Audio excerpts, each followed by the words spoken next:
Jennifer Rinaldo thought she'd hit a home run when she married a former ball player named Jack. Jack said he was a professional baseball player. He was a successful businessman. I really thought Jack was a catch. But Jack Rinaldo was playing a very different kind of game. Jack was a manipulator. He manipulated people's feelings. He preyed on their weaknesses. And when the shocking truth about his past was revealed, Jennifer was forced to cry foul. When I ran his prints, there's 3 different names attached. There's so much mystery that the police still don't even know who he is.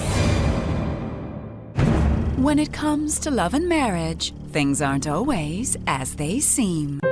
Jennifer Rinaldo always knew it took hard work to make a marriage last. But if love and affection are no longer there, sometimes all you can do is throw in the towel.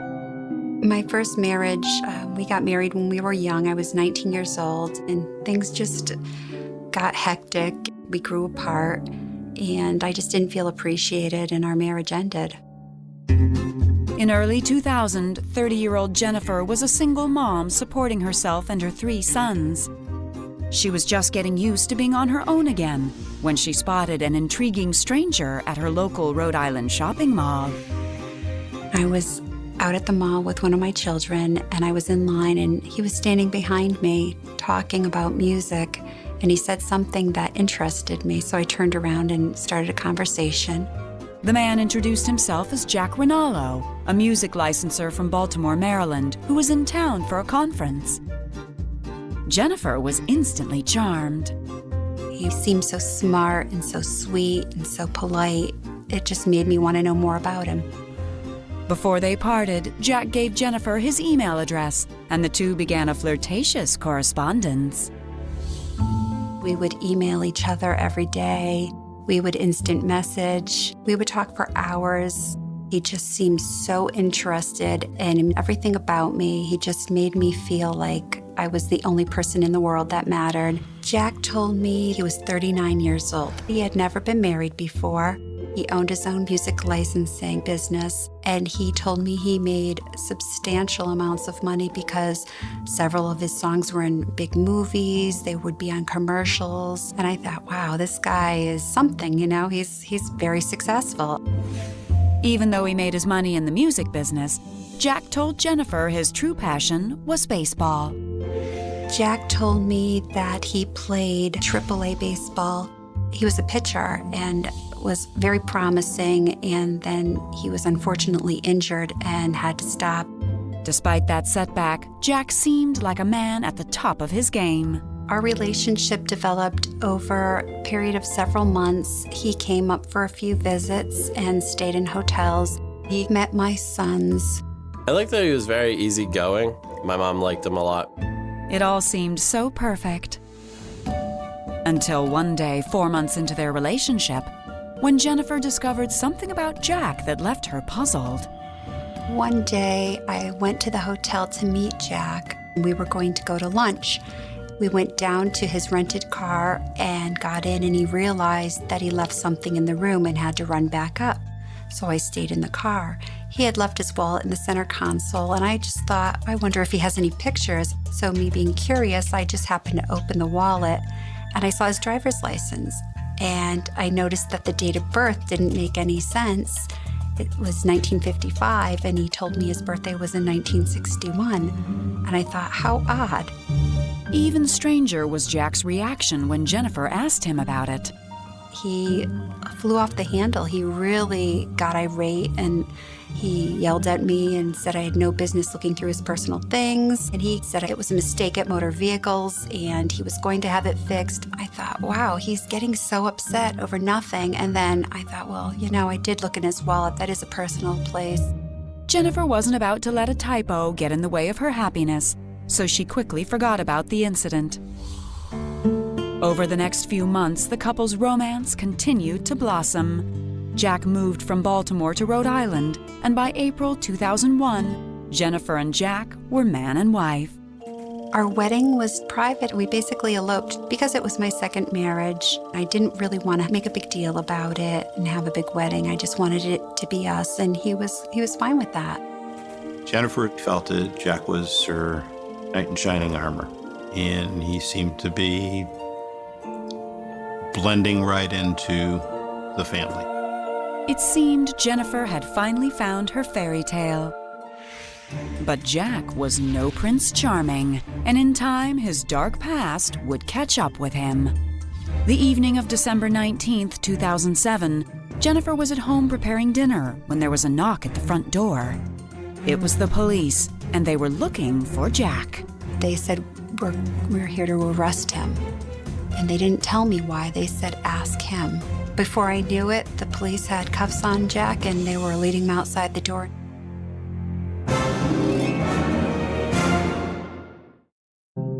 In the spring of 2001, 10 years before her husband was arrested, Jennifer Rinaldo felt lucky to have married such a hard-working man. After Jack and I got married and he moved in, he was working from our basement office, and he would be down there from very early in the morning till late at night, on the phone, on the computer, working all the time.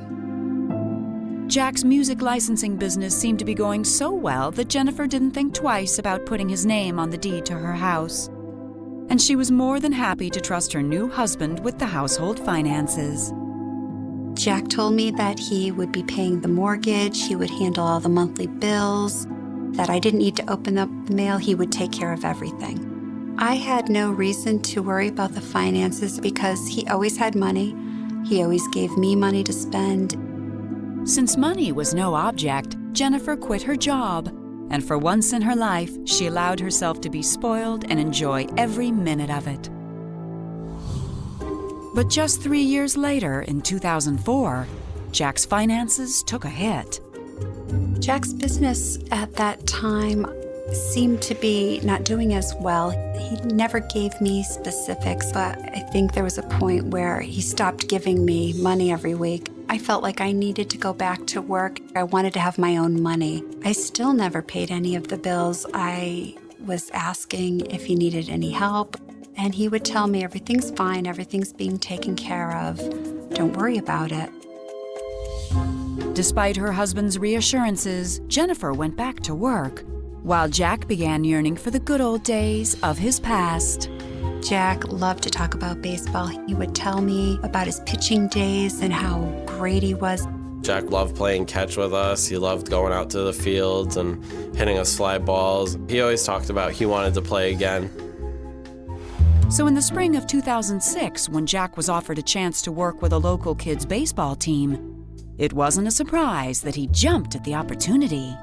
He would go to every single practice, and he became very good friends with the parents and the captain of the team and the manager of the team. And the kids loved him. The parents thought he was wonderful, and he just seemed to be really in his element when he was with the baseball team. Later that year, Jack announced he'd come up with a new venture that would combine his two passions, baseball and business. Jack wanted to have a baseball academy where he could train children. Jack indicated that there wouldn't be a big investment. I thought it was just a great way for him to get involved and to do what he loved to do because he missed it so much. Over the next year, Jack had a ball coaching the team, and Jennifer was thrilled to see her husband so happy. Everything was going so well until November of 2007, when Jennifer got a shocking phone call straight out of left field. The bank called me at home one day to tell me that my husband had written 2 $10,000 checks on my account. There obviously wasn't enough money in the accounts to cover the checks, so I told the bank to go ahead and stop payment on the checks. I just didn't know what was happening. I couldn't understand why he would do this.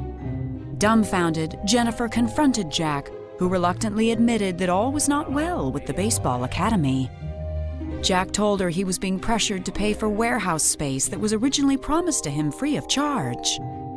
He talked as if they were trying to run a scam on him, charging him a great deal of money. He told me he felt threatened and felt he had to write the checks because he felt like some harm would come to him if he didn't. Confused, Jennifer tried to forgive the forged checks and move on. But she couldn't help but wonder, if Jack was capable of forgery, did he have something else up his sleeve? Everything became suspect. And then you start replaying things in your head to try to remember if you saw something or you heard something. And It was driving me crazy. It wouldn't be long before Jennifer found out just what her husband was up to. I haven't seen anybody quite as crafty as Mr. Rinaldo. I opened the mail and my jaw just dropped.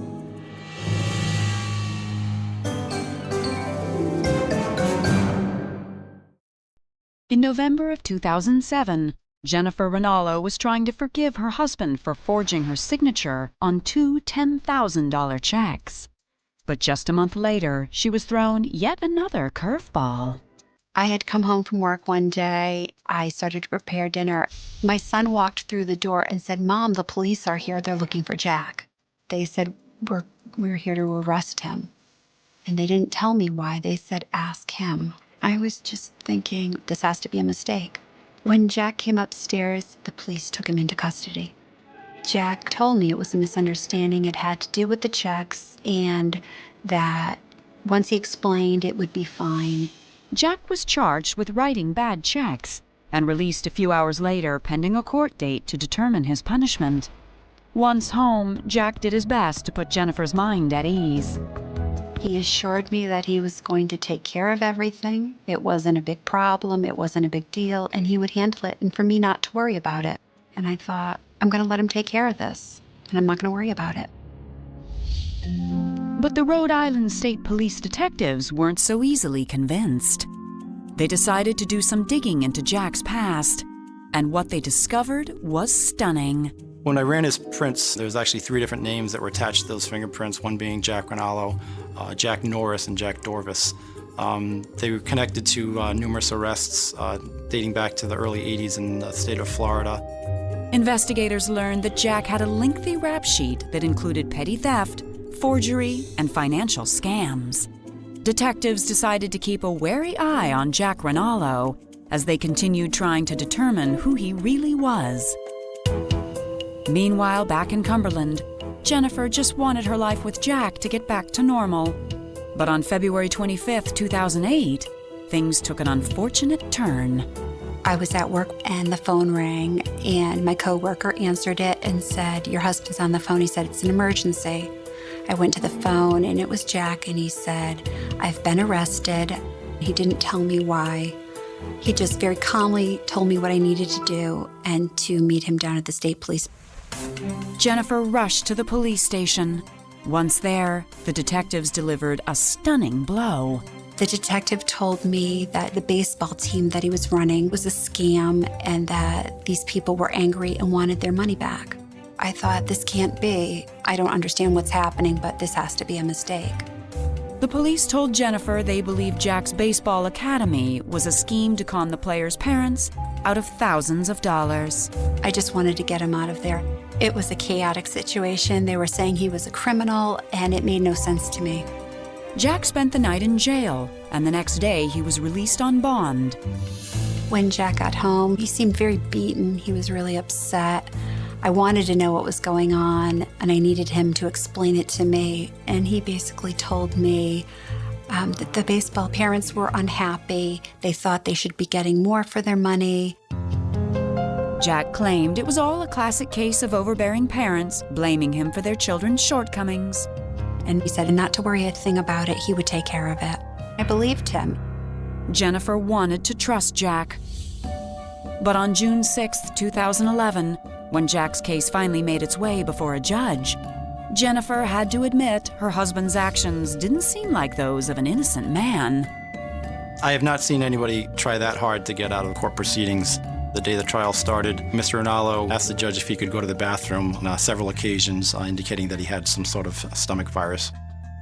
The second day of the trial, Mr. Rinaldo did not show up, claiming he had some heart palpitations. The judge ordered his medical records to be reviewed by the court. Those documents proved that there was, in fact, no medical issues with Mr. Rinaldo. The judge then found Mr. Rinaldo in contempt of court for providing false information to the court, and he was locked up for 6 months on a contempt charge. There were a lot of excuses to delay the trial, and at this time I was kind of getting to the point where I had had enough of it. I thought, this just doesn't seem right. Before long, her lingering doubts were cemented. With Jack in prison on contempt charges, Jennifer did her best to hold the family together. When she opened the mail for the first time in years, it would be strike 3 for Jack. If someone could lie to you about basic things, what other things were they lying about? It was all just stuff that he had made up, and I figured nothing he had ever told me was true. In June of 2011, Jennifer Rinaldo's husband Jack was in jail, and Jennifer took over the job of managing the family's finances. It was a true wake-up call. I got home from work, I took the mail out of the mailbox and spread it out on the counter, and all it was were bills after bills after bills. I opened them up. I found a large package from the mortgage company stating that they were foreclosing on my home in 3 weeks' time. And that wasn't all. I opened the water bill, the electric bill, the gas bill. They were $12,000, $8,000, $5,000. Jack had not paid the utility bills in 5 years, and I was just in awe.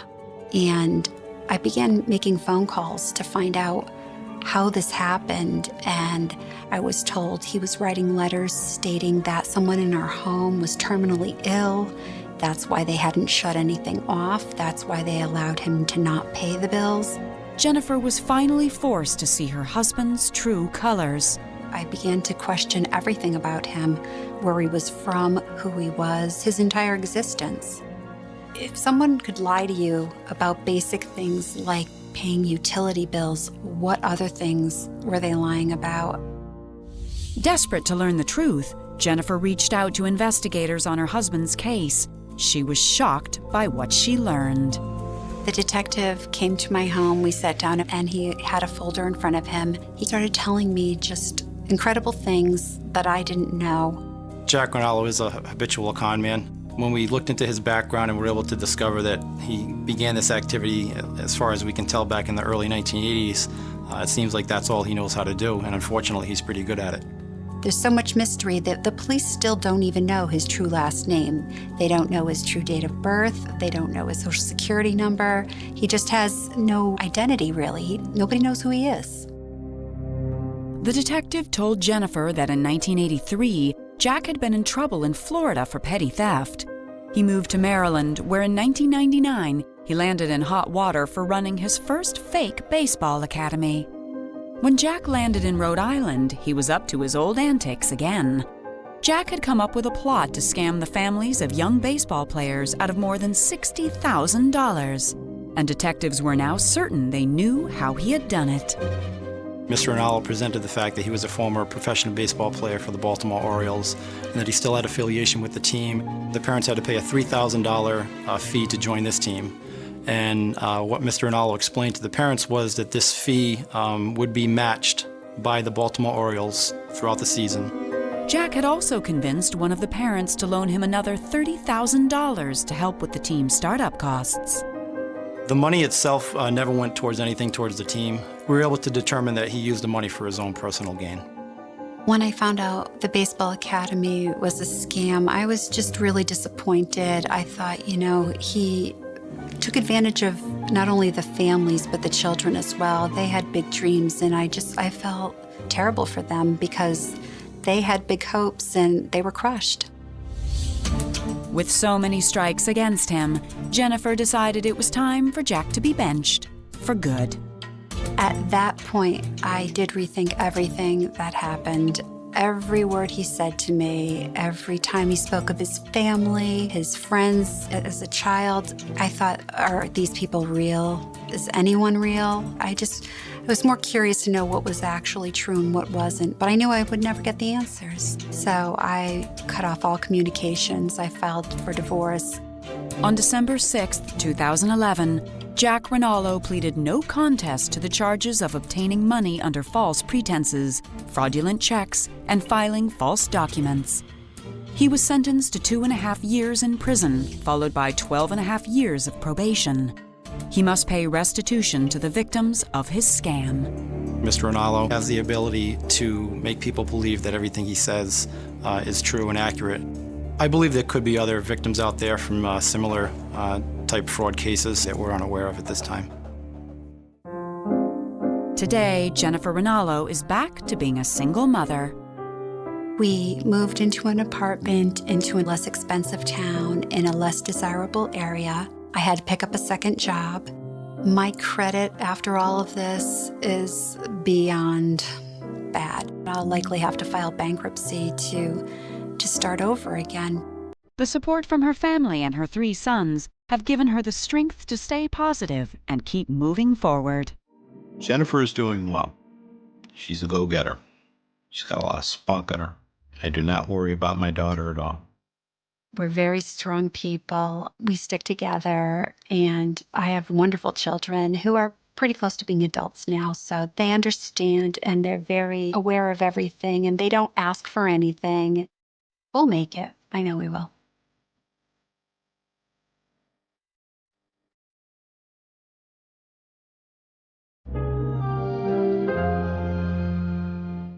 When professional athlete Christy Martin married her trainer Jim, it seemed she was destined for boxing greatness. Every place I was fighting, I was rocking the house. I was making a big hit. But Christy's marriage wasn't exactly a match made in sports heaven. I think Christy was tired of living a lie. And just as Christy was about to expose the truth, Jim's message on my phone was, "I'm in bad shape."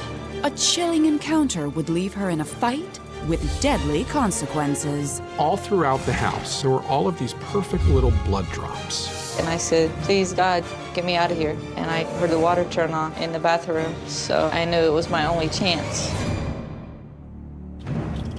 When it comes to love and marriage, things aren't always as they seem.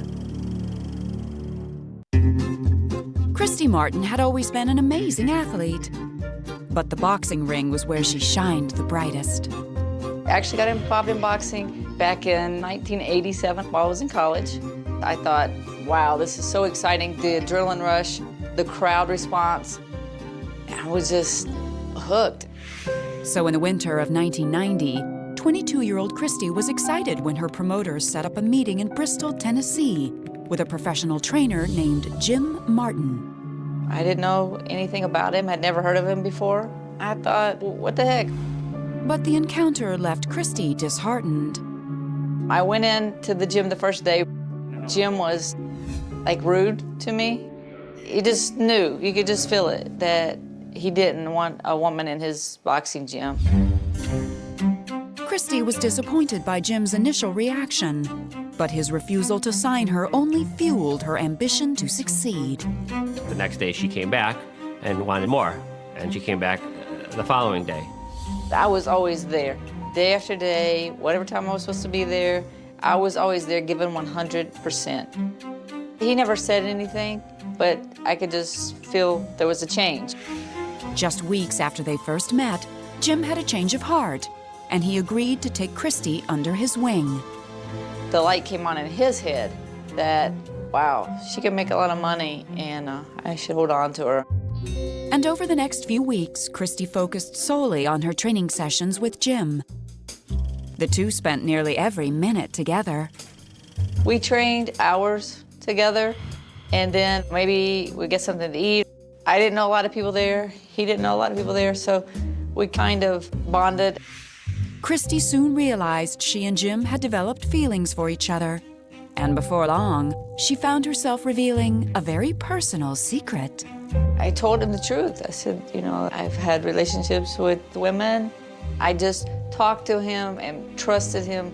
This is my coach. This is somebody that's an older person. This is somebody that I can trust. There was one woman in particular who held a special place in Christy's heart. Her name was Sherry Lusk, and she was an old friend from Christy's hometown. When I told him, he was just like, well, that was then, this is now. It appeared Jim wasn't about to let Christy's past stop him from being romantically involved in her future. After one of my fights, he kissed me. You know, as time went on, there was definitely something romantic involved there. The new couple seemed happy, and in the fall of 1992, Jim asked Christy to marry him. The two moved to Florida and wed at a local courthouse. I think that I had that love for Jim that you have for a teacher. somebody that you respect. On my wedding day, it felt like if I married him, you know, I will grow to love him, I'll figure it out. But the truth is hard to bury. And 18 years later, just when Christy was ready to face it, she was sucker punched. I told Jim, I'm gonna work out, but I just have this terrible, terrible headache. I'm just gonna have to lay down. I didn't realize the extent of Christy's unhappiness and the control that went on behind closed doors. And he said, I have something to show you. And I see he has a knife. Christy had 49 professional wins in the ring, and I think all of those paled in comparison to this.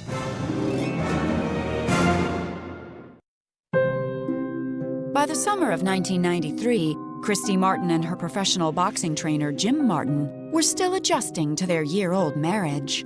The beginning of the marriage with Jim, the love that I had for Jim was more of a respect thing. It was just, when can we fight? You know, how much money are we gonna make? Christy knew the couple's income was solely dependent on her professional career. I mean, Jim trained me, but trainers make 10%. And without me, he doesn't have someone to train. The income in my marriage was me. It was my blood, sweat, and tears. To further complicate matters, Christy had been open with Jim about her preference for women, something Jim did not want to discuss. But if marriage didn't seem to come naturally for the couple, boxing more than made up for it. Often Jim would be asked in an interview about Christy, risking her life in the ring. And he would always take a deep breath and get choked up. He'd become very emotional. I always tell everybody I didn't think I'd be kissing one of my fighters. I thought that he really was looking out for me. I thought at some point, I'm really gonna love this person. While Christy waited for love, her boxing career took off. In October of 1993, she signed a deal with boxing giant Don King. That was probably the first time that it sunk into me that I have a true shot at being a professional fighter. Jim was very proud of Christy. I also think that he knew that the more publicity she got, perhaps the bigger payday down the road. Christy's professional life had reached an all-time high. I spent my time at the gym. I trained hard before, so now I really have to train like a maniac because I'm gonna be with the big guns. As the months went on, Christy won match after match, and Christy and Jim seemed like boxing's all-star duo, especially when Don King extended Christy's contract through 2001. Jim was very proud of how successful and how well-known Christy had become, and would take a step back and let her enjoy the spotlight. But outside the ring, Christy's relationship with Jim had taken an alarming turn. It began with a series of surprising threats. Anything he could find to hurt me, he would, whether that be professionally or personally. It started out from the beginning that he would tell everybody in the boxing world, I've had relationships with women. Jim went on to claim that Christy's sexual preferences could ruin her career. Terrified of losing everything, Christy severed ties with her old flame, Sherry Lusk. We talked every Christmas. That was our tradition. Until the Christmas I called, and she said, I can't talk anymore. Jim won't let me talk to you. And from that minute on, I knew this girl was in a very, very bad place. Christy felt completely trapped. And by 2005, any connection she once had with Jim was fading fast. Jim really never made me feel positive because he was always tearing me down. He had me convinced that my family hated me, the boxing world hated me. He was always the controller, and I was always the controlled, and it never changed. Christy barely recognized the man she had once trusted. But the lowest punch of all came in the form of a videotape. Jim had been videotaping me secretly. I found a videotape of us having sex. And so he blackmailed me with the videotape. He was gonna show them to my family, to the boxing community. Basically, I'm gonna use these tapes to keep you here. And I was definitely panicked. My fear was just embarrassment. I didn't want other people seeing me having sex with him. It was very, very ironic. Christy could be so vicious in the ring, yet she was so submissive and meek in her relationship with her husband. By 2007, 15 years into their marriage, Christy was completely backed into a corner, just where Jim seemed to want her. I was miserable. I hated him. I hated the marriage. Divorcing him wasn't really gonna be enough because he was still gonna be here walking around with me and I wouldn't feel safe. Christy's battle with Jim was far from over. In fact, the most violent fight of her life was just around the corner. I begged her not to go. I begged her to do anything but go home. If Jim couldn't control her in life, Jim could control her in death. He was gonna give me a little bit more rope and then either I was gonna hang myself or he was gonna hang me. By the spring of 2007, professional boxer Christy Martin was having a tough go of it. Jim Martin, her husband and boxing trainer of 16 years, had resorted to threats and intimidation to keep Christy under his control. He would tell me, "You're not leaving me, I'll kill you." And now I've lived my life, so what do I care about going to jail? Basically, I just kept looking at how am I gonna get out. Terrified of her husband and with her boxing career winding down, Christy felt she was on the verge of a nervous breakdown. And that March, Jim came home with what he called a quick fix. Jim came in from the gym, and he brought in some cocaine. He said that somebody from the gym had given it to him. I've been an athlete all my life. I 100% have been against drugs, so I just left it there. I just sat there for a couple days. But before Christy knew it, she began to have second thoughts. It was just miserable. And I thought, well, maybe, I'll give it a try and we'll see what happens. Christy tried the cocaine, and before long, she was a daily user with Jim as her supplier. I kept taking cocaine because it was an escape. I mean, this is so not who I am, but I just had given up. Christy's drug addiction was now just another way for Jim to control her. Jim controlled the coke. I stopped going to the gym. Every night was just a sex night, and if I refused, then the cocaine would disappear. So basically, you agree to do anything. By the spring of 2010, Christy and Jim Martin were on the verge of bankruptcy, and Christy had hit rock bottom. But that March, Christy's nightmare began to change. It all started when an old friend found Christy on a social networking site. On the side, it popped up, "People we suggest you should be friends with." And there was Christy Martin. I immediately hit her name and said, "How are you doing? And would you like to be friends?" Her response was classic. Is that what they call it these days? It was just surprising and good to hear from her. Christy was thrilled to learn Sherry also lived in Florida and only about 2 hours away. Sherry had always held a special place in Christy's life. And it wasn't long before the two old friends were having a heart-to-heart over the telephone. And I just opened up and told her, miserable, this marriage is gonna kill me. Christy's reconnection with Sherry gave her the motivation to get clean. It also spurred her to break things off with Jim. I just told him, you train me and we'll live under the same roof. Let's try to make some money, get ourselves out of this financial situation that we're in. Once we get back even, you go your way and I'm going mine. To Christy's surprise, Jim seemed to agree with her plan. There really wasn't much of a response. I felt like he had realized I can't hold this woman any longer. The following weekend, Christy invited Sherry to dinner. But that evening, when Christy arrived, she got a disturbing phone call. The minute she got there, she hugged me and the phone rang. She answered the phone and I could loudly hear Jim saying, "I see you and I see the way you greeted her." Had Jim been following her? Furious, Christy told Sherry she needed to confront Jim and tell him she was leaving right then and there. And when she got in her car, she looked at me And her last words to me is, "This motherfucker's gonna shoot me." On November 23rd at 4 p.m., Christy entered her house, ready to end her relationship with Jim. But a sudden migraine drove her to her bed instead. Meanwhile, Jim began making phone calls. While I'm laying there, he gets on the phone. He's saying negative things about me. He won't quit talking loud. The entire time that I'm laying down, I can hear him sharpening his knife. Christy wasn't sure what Jim was up to, so she called Sherry for support. I heard Jim enter the room, and he came to her and said, "I have something to show you." He keeps trying to talk to me.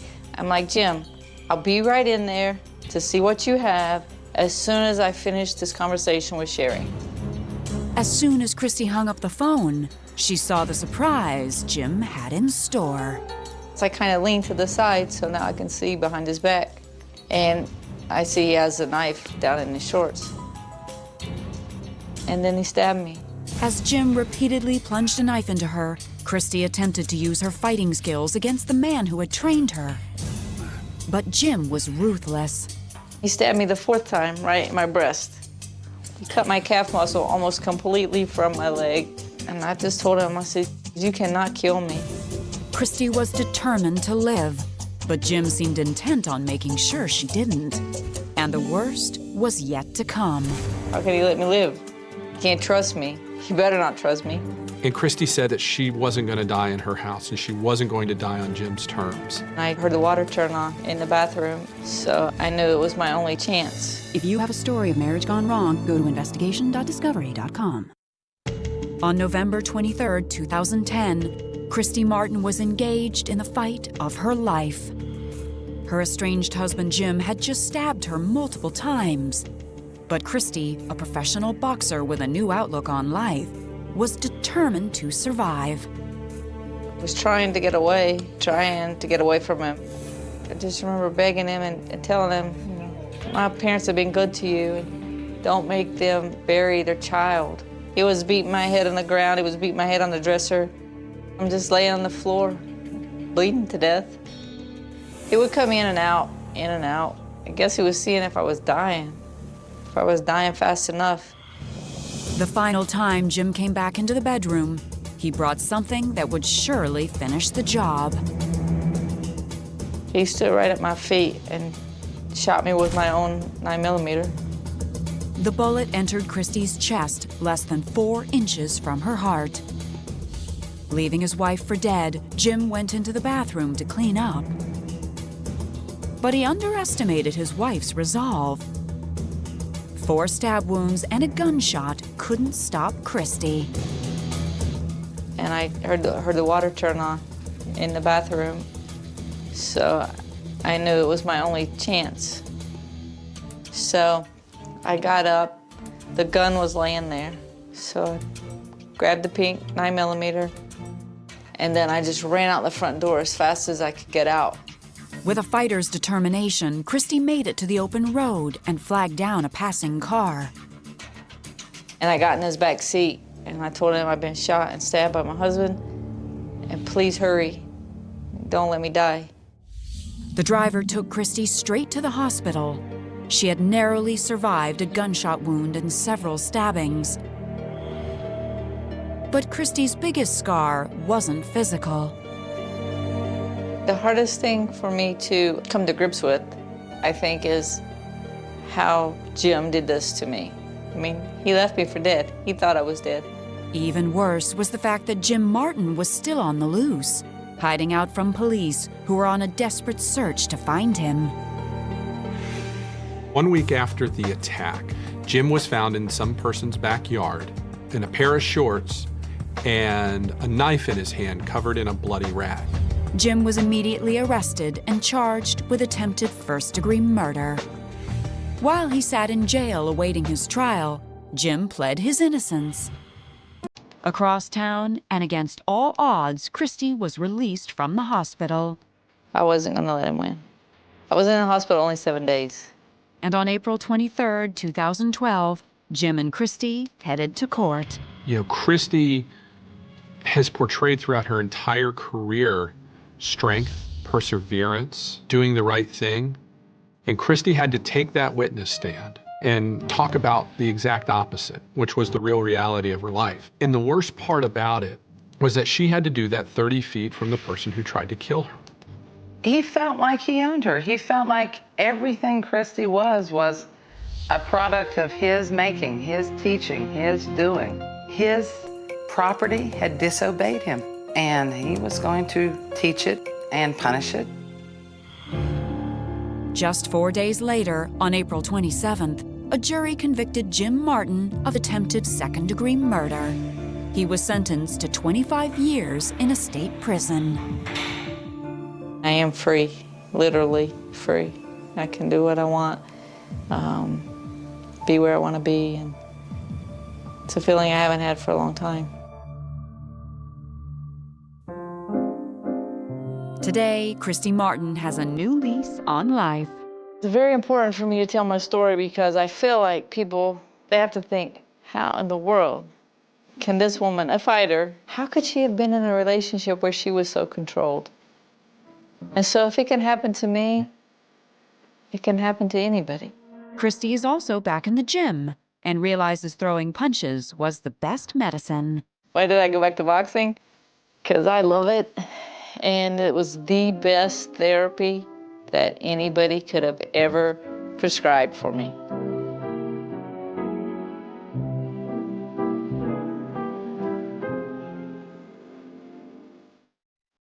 The night Florida swallowed her was quiet in the way only small towns understand. The kind of quiet that presses against the ears and makes every sound feel too loud. A screen door snapping shut, a dog barking once, and then stopping. The hum of insects thick as breath. And somewhere just after midnight, a woman stepped out of her house and never stepped back in, leaving behind a light still on in the kitchen and a cup of coffee cooling on the counter. Untouched, forgotten, like a detail no one would notice until it was too late.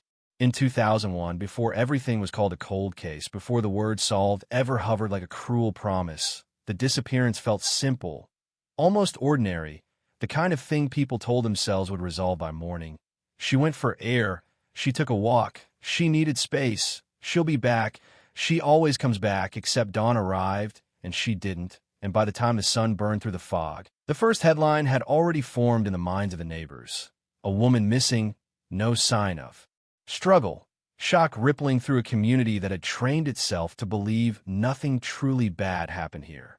Her name echoed down the street as deputies knocked on doors, each syllable hanging in the heat, and the answers were always the same: no, didn't hear anything, no, didn't see anyone, no. Everything was quiet, too quiet, and the house itself became the loudest witness, a purse still hanging from the chair, keys neatly placed where muscle memory left them, shoes by the door, a life paused mid-motion, as if someone had reached out and hit stop.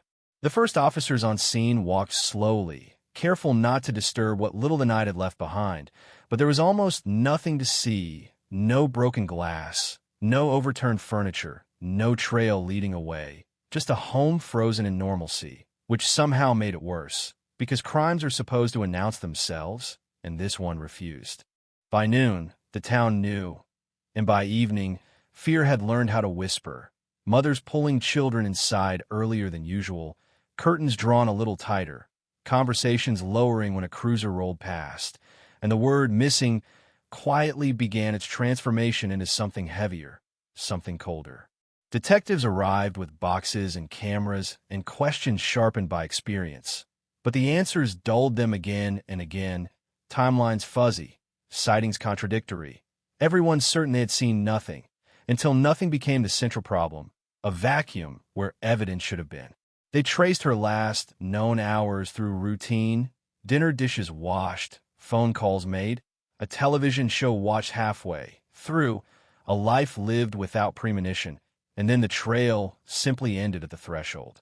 Search teams fanned out across scrubland and canals, boots sinking into mud, eyes scanning for color that didn't belong, a scrap of fabric, a footprint, anything that would say this is where it turned. But Florida has a way of erasing things, water swallowing secrets, heat breaking down time, and days passed with nothing more than rumors drifting back to the command post.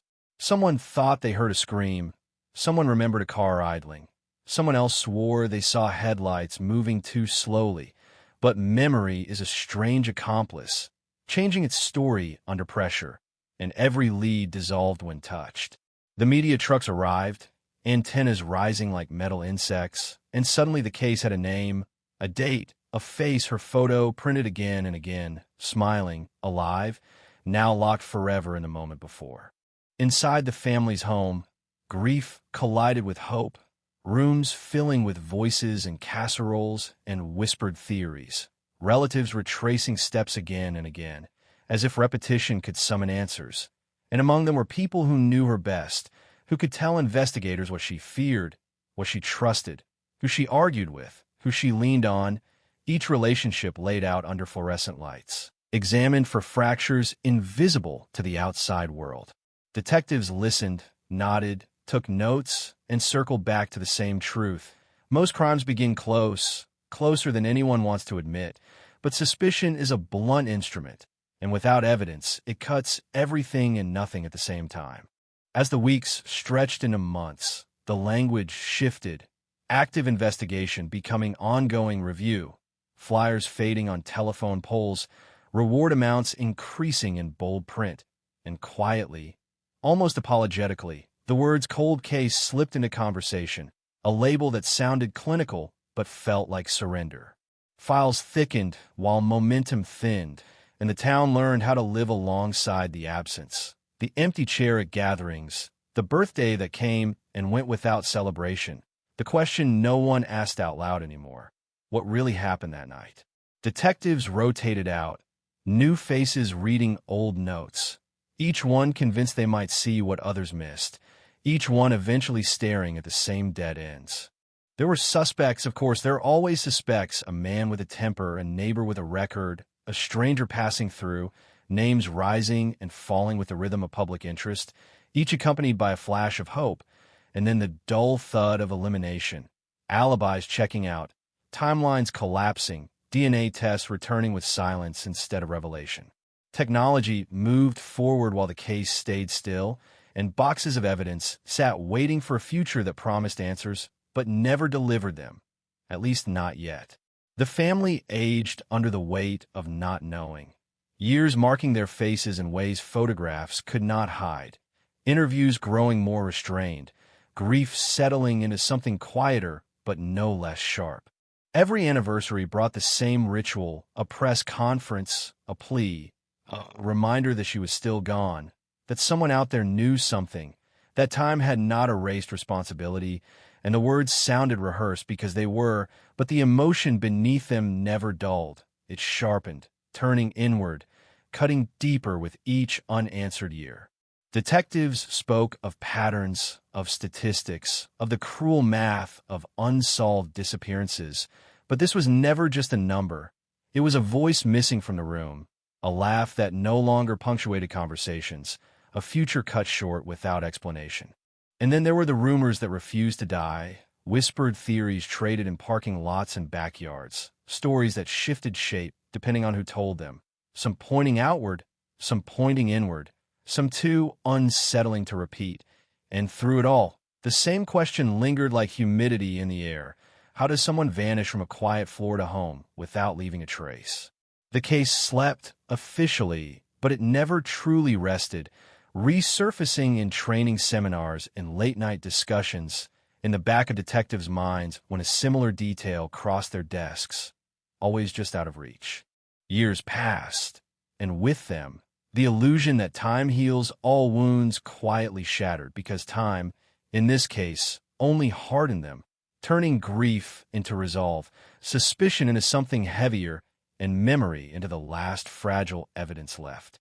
The file still bore the same date, 2001, the same location, Florida, the same unanswered questions, and somewhere within those pages, buried under dust and frustration, lay the beginning of a truth that no one could yet see clearly, a truth that would one day claw its way back into the light, but for now remained hidden, pulsing beneath the surface of a community that learned to live with an open wound, waiting unknowingly for the moment when the past would refuse to stay buried. Time did not soften the edges of the night she vanished. it sharpened them, turning every unanswered question into a blade that cut a little deeper each year. And as the calendar flipped forward, the case did not disappear so much as sink, settling into the sediment of the department's archives, where old crimes go to wait for either resurrection or oblivion. Detectives who inherited the file spoke about it the same way, with lowered voices and cautious language. A clean scene, no witnesses, no physical struggle, a disappearance that behaved like a crime but refused to look like one, and that contradiction gnawed at everyone who touched it. Florida heat had long since erased whatever the night might have offered. Rain washing away footprints that were never found, canals swallowing reflections and possibilities alike, and the landscape itself seemed complicit, a silent accomplice to forgetting. The victims' routines were reconstructed again and again, mapped like a ritual, mornings at the same hour, errands traced along familiar roads, neighbors recalling the predictability of her presence, the way she waved, the way she lingered in conversation, the way nothing about her life suggested she was preparing to disappear. Investigators followed her habits back through time, bank records, phone logs, grocery receipts, each transaction a heartbeat, proving she existed right up until she didn't, and the sudden stop in activity became its own kind of evidence, a flat line on paper. They examined her relationships under the harsh light of suspicion. Friendships weighed for imbalance. Arguments revisited with new intensity. Moments that once felt trivial now interrogated for hidden meaning. Attention inevitably circled the people closest to her, because statistics are cruel and experience is unforgiving, and detectives know that familiarity often hides the sharpest edges. Family members were questioned more than once, their stories compared across years, tone and wording analyzed for fractures, but grief is not a stable thing, and memory bends under its weight, changing shape as time passes, making it difficult to tell the difference between inconsistency and trauma. Each interview ended the same way, with no arrests, no charges, no evidence strong enough to survive a courtroom. Just the lingering discomfort of unanswered questions hanging in the air after the tape recorders clicked off. Outside the interview rooms, the community struggled with its own quiet transformation. Doors locked earlier, porch lights left on longer, neighbors watching neighbors with a suspicion they never admitted out loud. What had once felt safe now felt conditional, and the absence at the center of it all became a shared wound, talked around but rarely addressed directly. Children grew up hearing the story in fragments, a cautionary tale whispered by parents, and newcomers learned it the way one learns local weather patterns, with a mix of curiosity and unease. The name attached to the case became shorthand for something unspeakable, a reminder that even here, even in this quiet place, people could vanish. Leads arrived sporadically, calls from psychics, tips from anonymous voices claiming knowledge they could never quite prove, sightings reported hundreds of miles away, each one briefly reigniting hope before collapsing under scrutiny. Detectives chased them anyway, because cold cases survive on persistence and the stubborn refusal to dismiss anything outright, and every dead end was documented, filed, stacked atop the last, building a paper monument to effort without reward. The media drifted away as newer tragedies claimed the spotlight, and with that silence came a dangerous comfort, the kind that allows unresolved cases to fade from public memory even as they refuse to release their hold on those directly affected.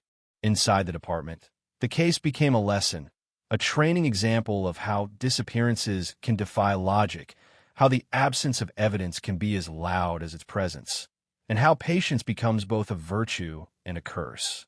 Detectives spoke about advancements coming down the line, about DNA databases expanding, about forensic tools that might one day breathe life into old evidence. But those were promises without dates, and the family learned not to anchor hope to timelines that could stretch indefinitely. Each year without answers hardened something inside them, grief crystallizing into determination, a resolve to keep asking, to keep reminding the world that she was still gone. Occasionally, something would shift, a new investigator with fresh eyes, questioning an assumption everyone else had accepted, a re-examination of a statement dismissed years earlier. a detail that suddenly felt heavier in hindsight. But every shift stopped short of breakthrough, and frustration settled in its place, a heavy, familiar companion. The case was reviewed, reopened in theory, if not in practice, then quietly shelved again when nothing actionable emerged, a cycle as predictable as it was demoralizing. Still, no one officially closed it, because to do so would mean admitting defeat, and this was a story that refused to end neatly. As technology crept forward, evidence once thought inert gained potential, items sealed in bags labeled with dates that now felt ancient, waiting for a future investigator to ask the right question. The promise of science hovered over the case like a distant storm, audible but not yet visible, and with it came a subtle shift in tone, a sense that time might not be the enemy everyone assumed. Yet even with that hope, the central mystery remained untouched. The moment she stepped outside and vanished still wrapped in darkness, still resisting every attempt to illuminate it. The years blurred together, marked only by anniversaries and renewed pleas, and somewhere in the background, the idea that the truth might be closer than anyone realized began to take root, an unsettling thought that refused to go away.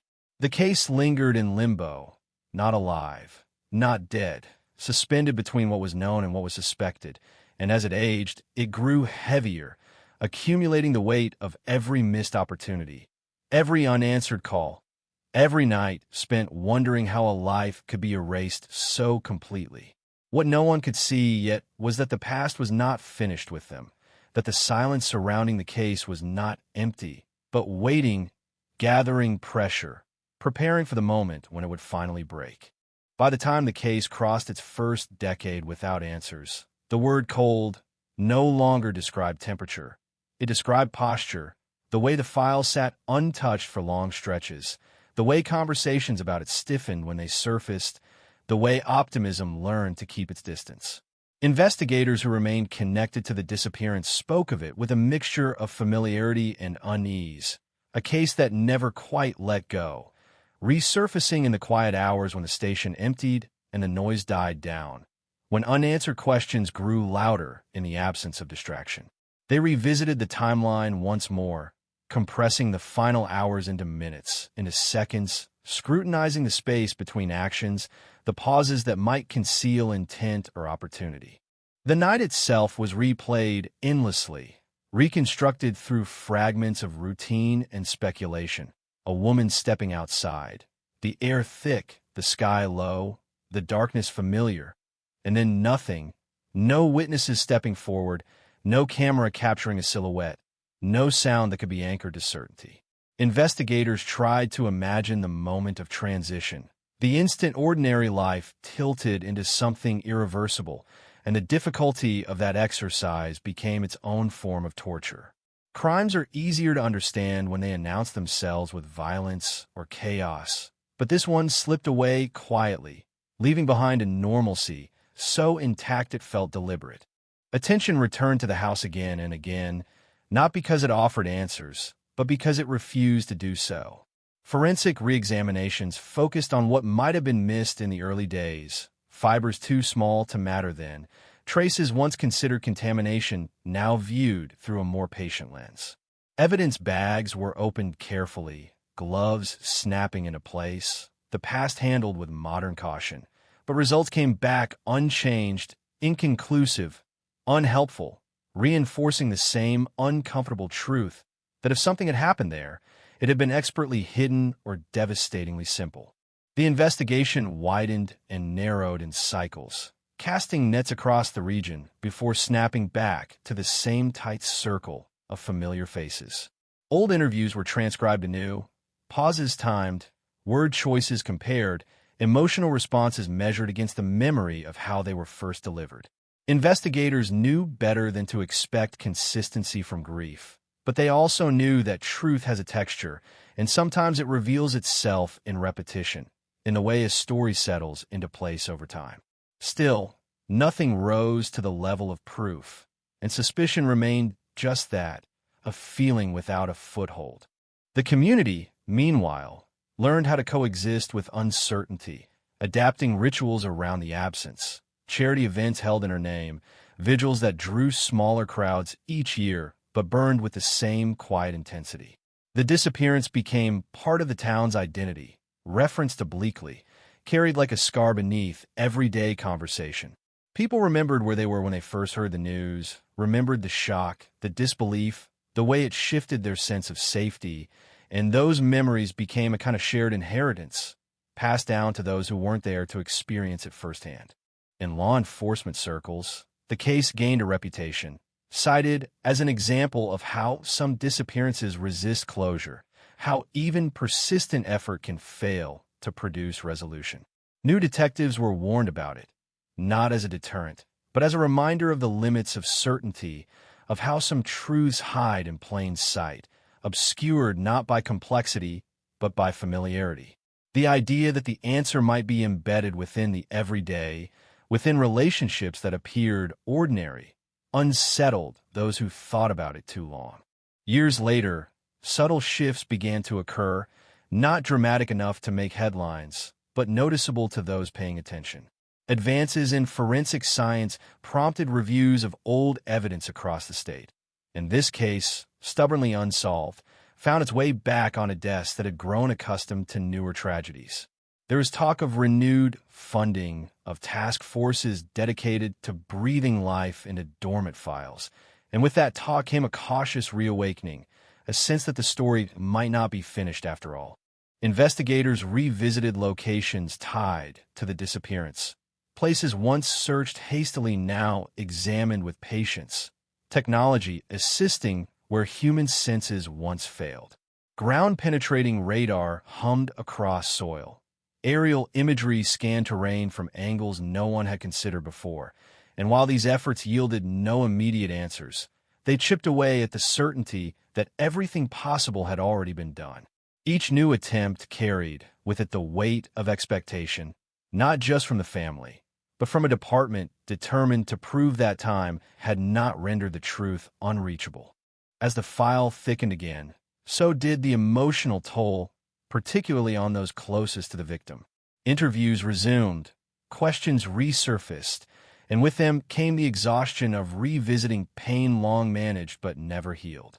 Family members spoke of fatigue, of the strain of hope revived and dashed repeatedly.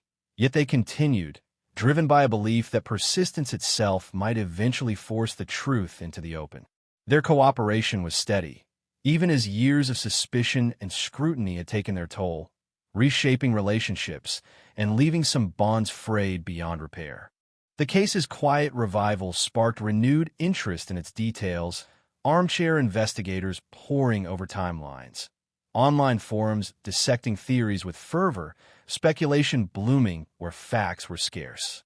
Some theories stretched credulity, others struck uncomfortably close to home, and the noise they generated was both a blessing and a curse, keeping the disappearance alive in public consciousness while muddying the waters investigators were trying to clarify. Still, the attention ensured that the name, the date, the unresolved questions did not slip back into obscurity. Through it all, the central mystery remained intact, the moment of disappearance still sealed off, protected by time and circumstance. Investigators began to consider the possibility that the key to the case was not something dramatic or exotic, but something mundane overlooked, a choice, a habit, a relationship misjudged in its significance. This reframing altered the tone of the investigation, shifting focus inward rather than outward, encouraging a deeper examination of dynamics once taken for granted. The idea that answers could emerge after so long felt both hopeful and unsettling, a reminder that time does not necessarily dilute responsibility. If anything, it concentrates it, leaving fewer places for truth to hide. The case sat poised on the edge of change, though no one could yet say what form that change would take, only that the silence surrounding the disappearance felt different now, less passive, more expectant, as if the past itself were beginning to stir. And beneath it all, the night of 2001 remained untouched, preserved in memory and speculation, a hinge point between before and after that refused to open. The question of what happened in those unseen moments pressed harder with each passing year, and the sense grew that the answer, when it finally surfaced, would not come gently. It would arrive carrying the weight of decades, reshaping everything that came before it. And until that moment, the case would continue to hover, unresolved but restless, waiting for the truth to decide it was time to be heard. The shift, when it finally came, did not announce itself with sirens or headlines. It crept in quietly, disguised as routine, a procedural review buried among dozens of others, the kind of administrative exercise designed to satisfy policy rather than stir hope. A new generation of investigators, raised on cases solved decades later by stubborn persistence and technology, began questioning assumptions that had hardened into doctrine, and the Florida 2001 disappearance resurfaced once more, not as an anomaly, but as an opportunity. They approached it without nostalgia, without reverence for past conclusions, and that distance allowed them to see the file differently, less as a monument to failure and more as a puzzle frozen in an early configuration. The timeline was reconstructed again, but this time stripped of interpretation, reduced to bare fact, times, locations, actions confirmed by documentation rather than memory. What remained was unsettling in its simplicity, a narrow window of disappearance, a small geographic footprint, and a lack of randomness that suggested intention rather than chance. Investigators lingered on the idea that the crime, if it was a crime, had unfolded swiftly, efficiently, without improvisation, a theory that narrowed the field in uncomfortable ways. This was not the work of a stranger fumbling in the dark, but someone who knew the rhythm of the house, the habits of its occupant, someone who understood when she would step outside and how long she would be gone. Attention returned, inevitably, to the inner circle, not with accusation, but with renewed curiosity. Family dynamics were revisited with the benefit of time, patterns emerging where none had been acknowledged before, tensions once dismissed as ordinary now reconsidered for their cumulative weight. Investigators noted how certain details had been emphasized repeatedly over the years, while others had been glossed over or forgotten, and they wondered what those choices revealed. They understood the danger of overinterpreting grief, but they also knew that familiarity breeds blind spots, and blind spots had defined this case from the beginning. Old interviews were played back in quiet rooms, voices echoing from outdated recording equipment, and investigators listened not just for words, but for cadence, for what was volunteered and what had to be extracted. They compared early statements to later ones, not expecting perfect alignment, but searching for shifts that could not be easily explained by time alone. Some inconsistencies proved meaningless, the natural erosion of memory, but others lingered, small deviations that repeated themselves across accounts, suggesting not confusion, but rehearsal. The house, long ago returned to normal life, was examined through photographs and diagrams, investigators tracing lines of sight, points of entry and exit, imagining movement through the space with a precision absent in the frantic early days. They noted how easily someone familiar could navigate without disturbance, how quickly normalcy could be restored after something unthinkable occurred. This reframing made the lack of physical evidence less mysterious and more logical, a consequence of intimacy rather than luck. Meanwhile, forensic science had matured in ways few could have imagined in 2001, and items once deemed irrelevant were now reconsidered for their latent potential. Evidence was sent back to labs, not with expectations, but with questions that had not existed before. And though results were slow, the act itself signaled a shift, a willingness to challenge the narrative of impossibility that had settled over the case. Each test carried the weight of decades, and each negative result was met not with despair, but with recalibration.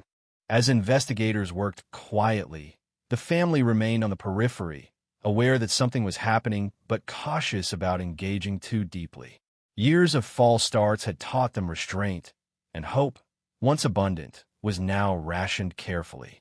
Interviews resumed with a different tone, less adversarial, more methodical, questions framed not to provoke reaction, but to fill gaps. Some family members cooperated readily, eager for resolution regardless of where it led, while others grew guarded, their patience worn thin by years of scrutiny. The community sensed the change before it was articulated, rumors circulating that the case was active again, that something new had emerged, though no one could say what.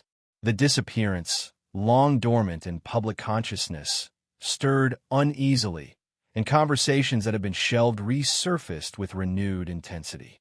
People re-examined their own memories, wondering if they had missed something, if the ordinary night they remembered held details they had failed to recognize as significant. Within the department, debates grew sharper, hypotheses tested against evidence with increasing rigor. The idea that the answer lay close to home gained traction, unsettling but increasingly difficult to ignore. Investigators spoke carefully, aware of the implications, aware that such conclusions could fracture relationships and ignite controversy, but they also recognized that caution had already cost years. This time, they resolved not to retreat at the first sign of discomfort. The absence of a body remained the case's most stubborn obstacle, a void that complicated every theory, every potential charge.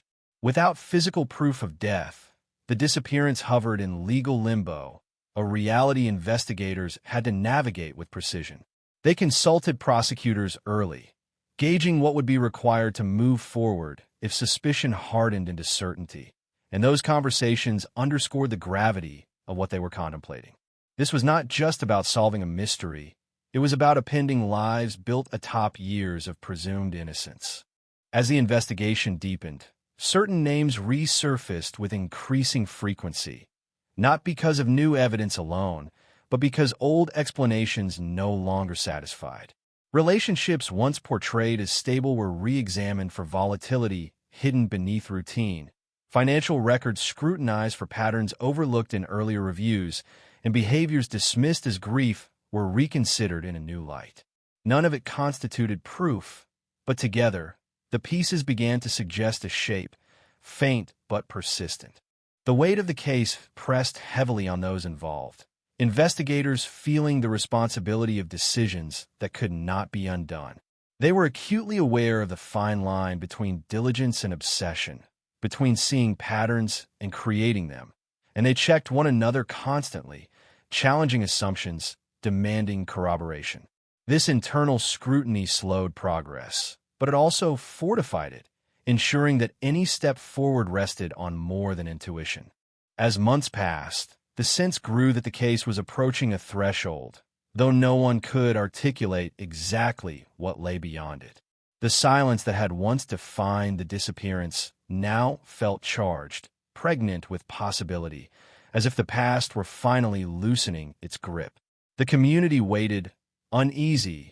The family braced for news they had both longed for and feared, and investigators continued their work in the shadows, methodical, relentless, knowing that if the truth emerged, it would not simply answer questions, it would rewrite history. The night of 2001 remained unchanged in memory, but its hold on the present was weakening, threads connecting then and now tightening with each discovery. The case, once a symbol of enduring mystery, had become something else entirely, a reminder that time does not absolve, it accumulates, layering pressure until even the most carefully buried secrets begin to surface.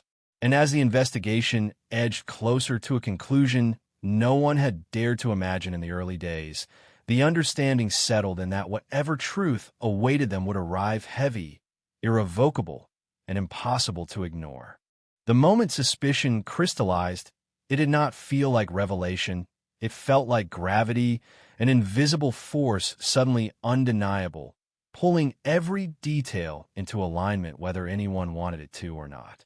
Investigators had learned to distrust moments like this, the seductive clarity of a theory that explains too much, too neatly, but the case no longer responded to denial.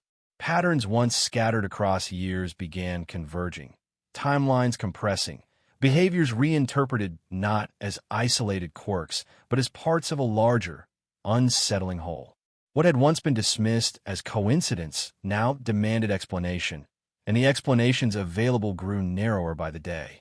At the center of this convergence stood someone who had always been there, present at the beginning, present through every anniversary, every press conference, every renewed plea. A familiar figure, woven so deeply into the narrative of loss that the idea of their involvement felt almost sacrilegious.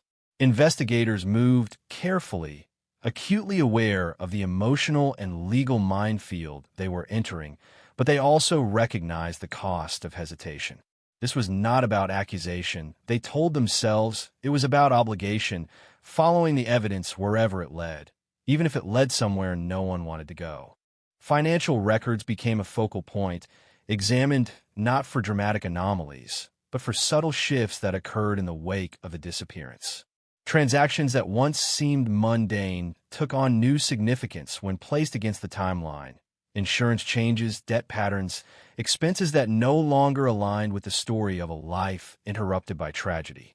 Investigators understood that money rarely tells the whole story, but it often whispers motives people are reluctant to voice. In this case, the whispers grew louder the longer they listened. Behavioral analysis added another layer. Experts consulted to interpret actions that had puzzled those closest to the case for years. They spoke about stress responses, about the difference between shock and control, about how some individuals cope with crisis by overperforming normalcy, smoothing chaos until it disappears from view. These insights did not accuse, but they contextualized, reframing familiar scenes in a way that made them harder to ignore.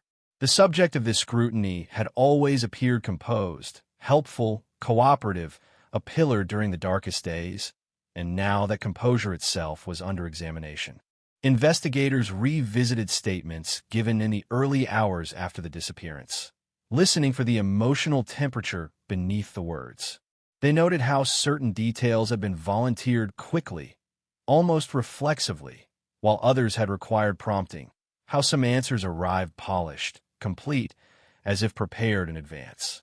None of this constituted proof, but together it suggested intentionality, a narrative shaped with care rather than discovered in real time.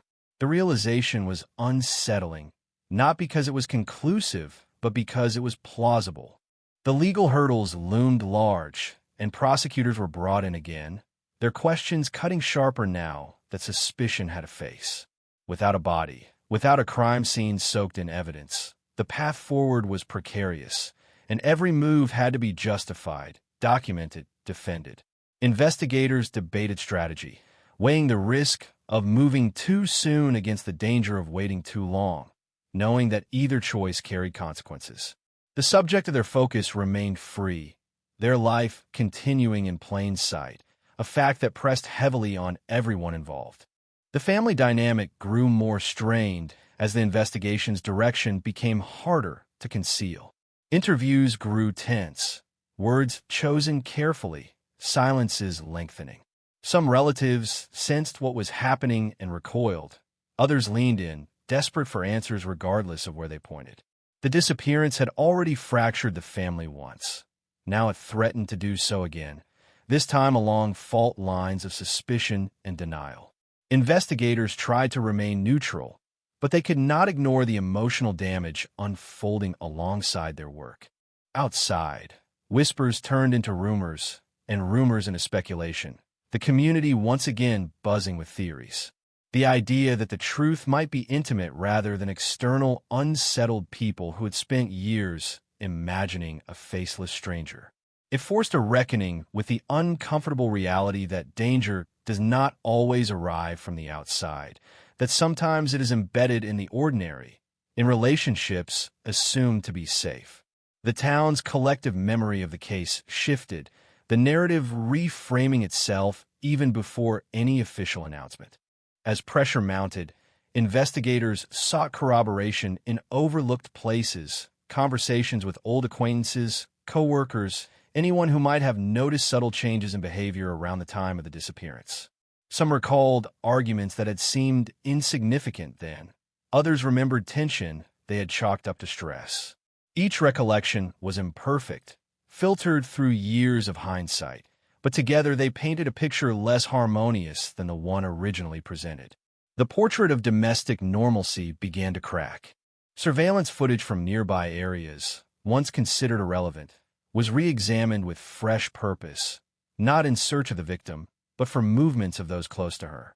The grainy images offered little clarity, but even absence became data, supporting or challenging alibis long accepted. Investigators cross-referenced travel times, distances, opportunities, building a case not on spectacle, but on feasibility. The question was no longer whether something could have happened, but whether it could have happened unnoticed. The emotional toll on investigators intensified as the implications of their work became clearer. Solving the case now meant dismantling a narrative of shared grief and replacing it with something far darker. They grappled with the human cost of their conclusions, the knowledge that resolution might bring relief to some while devastating others. This awareness did not deter them, but it weighed heavily, sharpening their resolve to ensure that any step forward rested on solid ground. As the investigation narrowed, the sense of inevitability grew, not triumphant, but somber. The pieces did not click together with a satisfying snap. They settled, one by one, into a configuration that felt grimly logical. The truth, whatever its final form, was no longer abstract. It was personal, close enough to touch. And as investigators prepared for the next phase, aware that time was no longer an ally, but a witness, the case entered its most dangerous stage, where suspicion hovered on the brink of action, and the silence that had protected secrets for so long began to fracture under the weight of its own contradictions. The decision to act did not come with relief.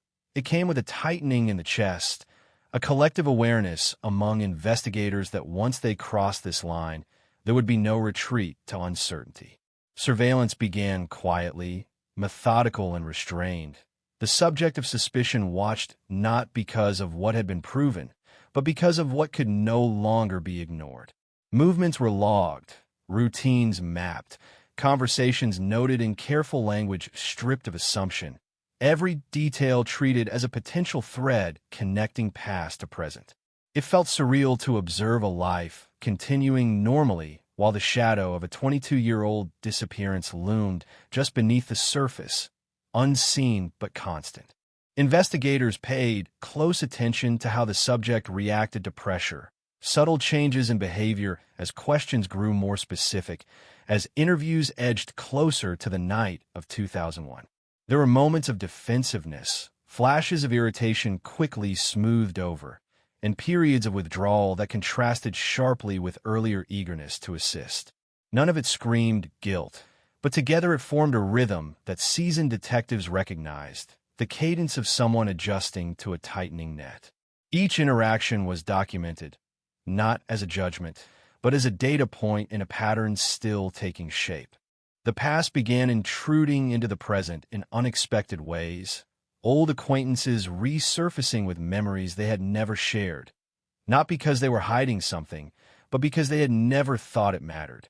A comment overheard, a mood remembered, a night that felt off in retrospect. These fragments arrived unprompted, carried by people who had aged alongside the case. Investigators listened carefully, aware of the unreliability of long-term memory, but also aware that consistency across independent recollections could not be dismissed outright. The picture that emerged was incomplete, but it was growing more defined. Prosecutors remained cautious, reminding investigators of the unforgiving standard they would face if the case moved forward. Circumstantial evidence, no matter how compelling, would be scrutinized relentlessly, and any misstep could collapse years of work. Meetings stretched late into the night. Legal strategy debated alongside investigative theory, each decision weighed against the potential consequences. The absence of a body remained a formidable obstacle, a gap that defense attorneys would exploit without mercy, and investigators knew they would need more than suspicion to bridge it. In an effort to strengthen their position, detectives revisited the possibility of eliciting a confession, not through coercion, but through conversation, the slow erosion of certainty that comes when someone realizes the story they have told for decades no longer holds. Interviews were structured to test responses, to introduce information selectively and observe reactions, to gauge whether the subject adapted or resisted. It was a delicate dance, one misstep away from closing doors permanently, and those involved moved with deliberate care. The family, increasingly aware of the investigation's direction, fractured further under the strain. Some members demanded transparency. Others pleaded for restraint, fearful of what might emerge if the past were forced into the open.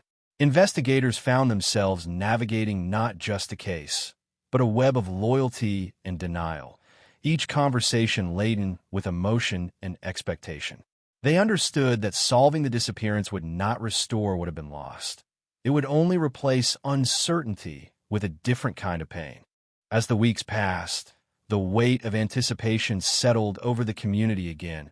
A familiar tension resurrected after years of dormancy. People watched official vehicles with renewed curiosity, speculated quietly about developments no one would confirm, and revisited their own memories of the night in question. The case, once a distant cautionary tale, felt immediate again, its unresolved energy seeping back into daily life. The idea that answers might finally be close stirred both hope and dread in equal measure. Investigators grappled with their own doubts, revisiting evidence late at night, challenging one another's conclusions, forcing themselves to confront alternative explanations even as the prevailing theory solidified. They knew the danger of tunnel vision, the ease with which a compelling narrative could overshadow inconvenient facts. To counter this, they invited outside review, fresh eyes unburdened by years of investment, and listened carefully when those reviewers raised questions.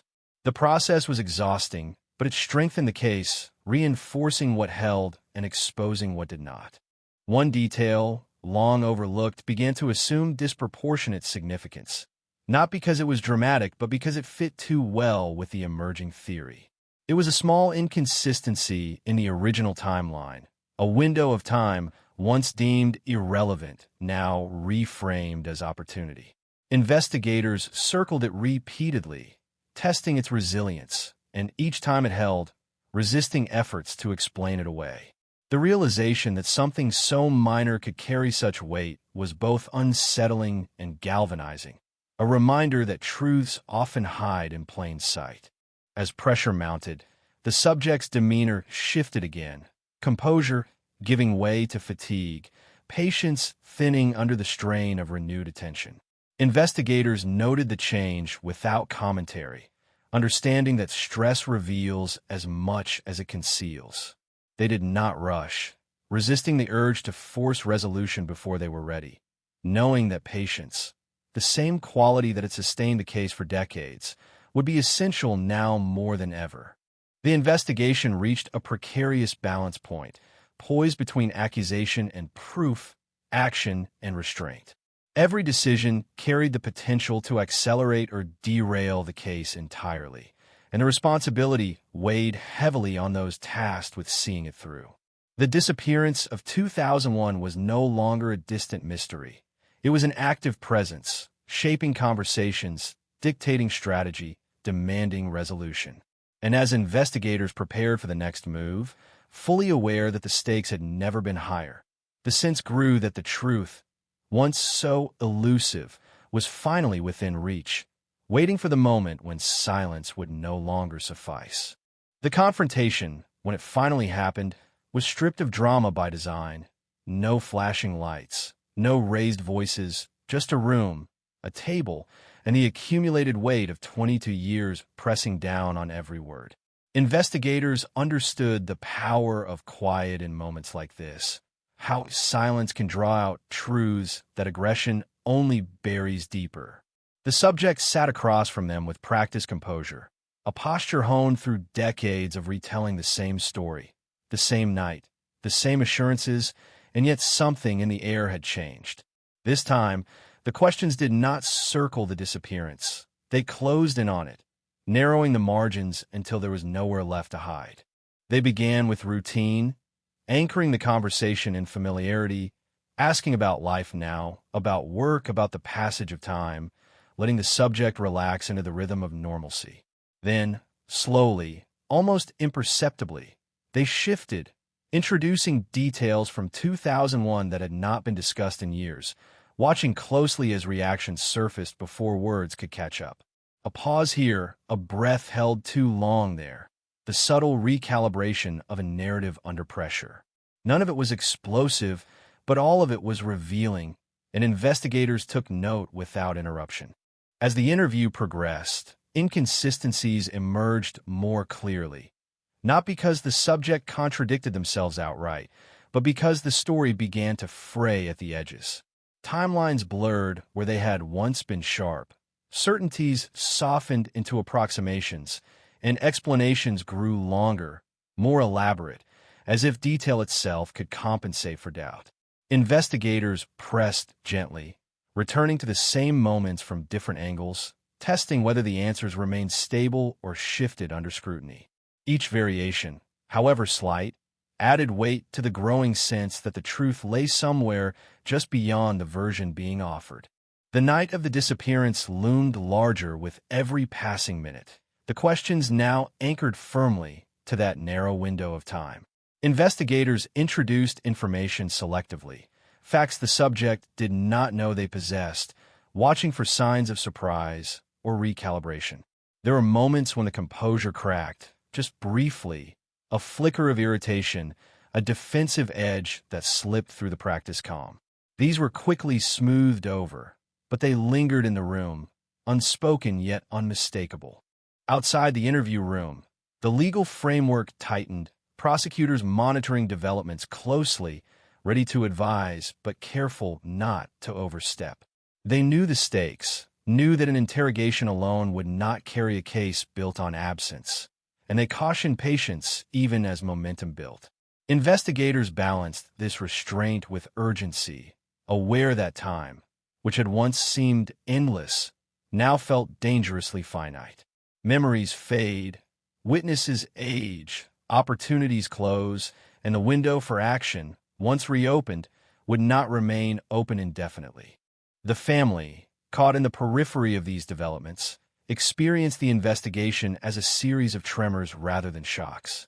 Conversations became strained, glances loaded with unspoken questions, alliances shifting subtly as suspicion hardened into something harder to ignore. Some clung fiercely to the belief that the truth, whatever it was, could not be what investigators seemed to be suggesting. Others, worn down by years of uncertainty, began to accept the possibility that resolution might come at an unbearable cost. The disappearance had already reshaped their lives. Now it threatened to redefine their understanding of one another. Within the department, debate intensified, investigators challenging one another's interpretations, replaying interview footage, dissecting every response frame by frame. They asked themselves the questions defense attorneys would inevitably ask, probing for weaknesses, testing whether alternative explanations still held water.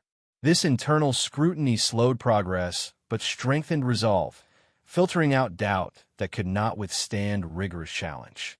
The case was no longer drifting toward resolution.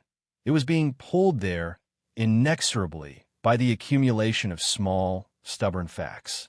One breakthrough arrived quietly, almost anticlimactically. A document resurfaced during a routine audit, its significance overlooked years earlier because it did not fit the prevailing narrative of the time. On its own, it was unremarkable, but placed alongside the revised timeline, it illuminated that critical window of opportunity investigators had been circling. The realization rippled through the team, not as celebration, but as confirmation, a missing piece snapping into place with unsettling precision. Armed with this new context, investigators returned to the subject, their questions sharper now, less exploratory and more declarative. They did not accuse, but they did not retreat either, laying out the inconsistencies, the gaps, the moments that no longer aligned.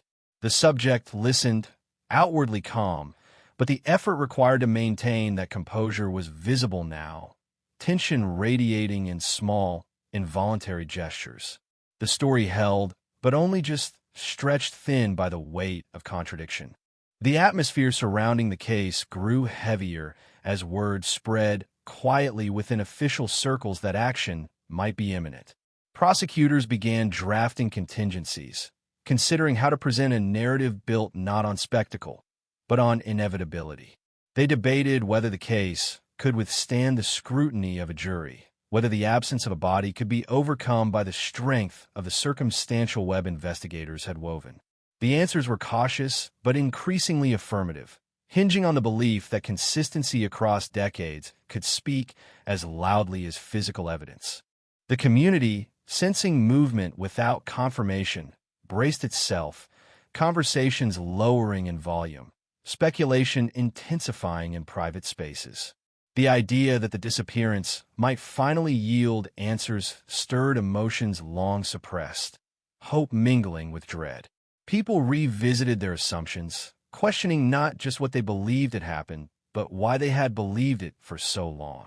The case, once a symbol of enduring mystery, now threatened to become a mirror, reflecting uncomfortable truths about trust and familiarity.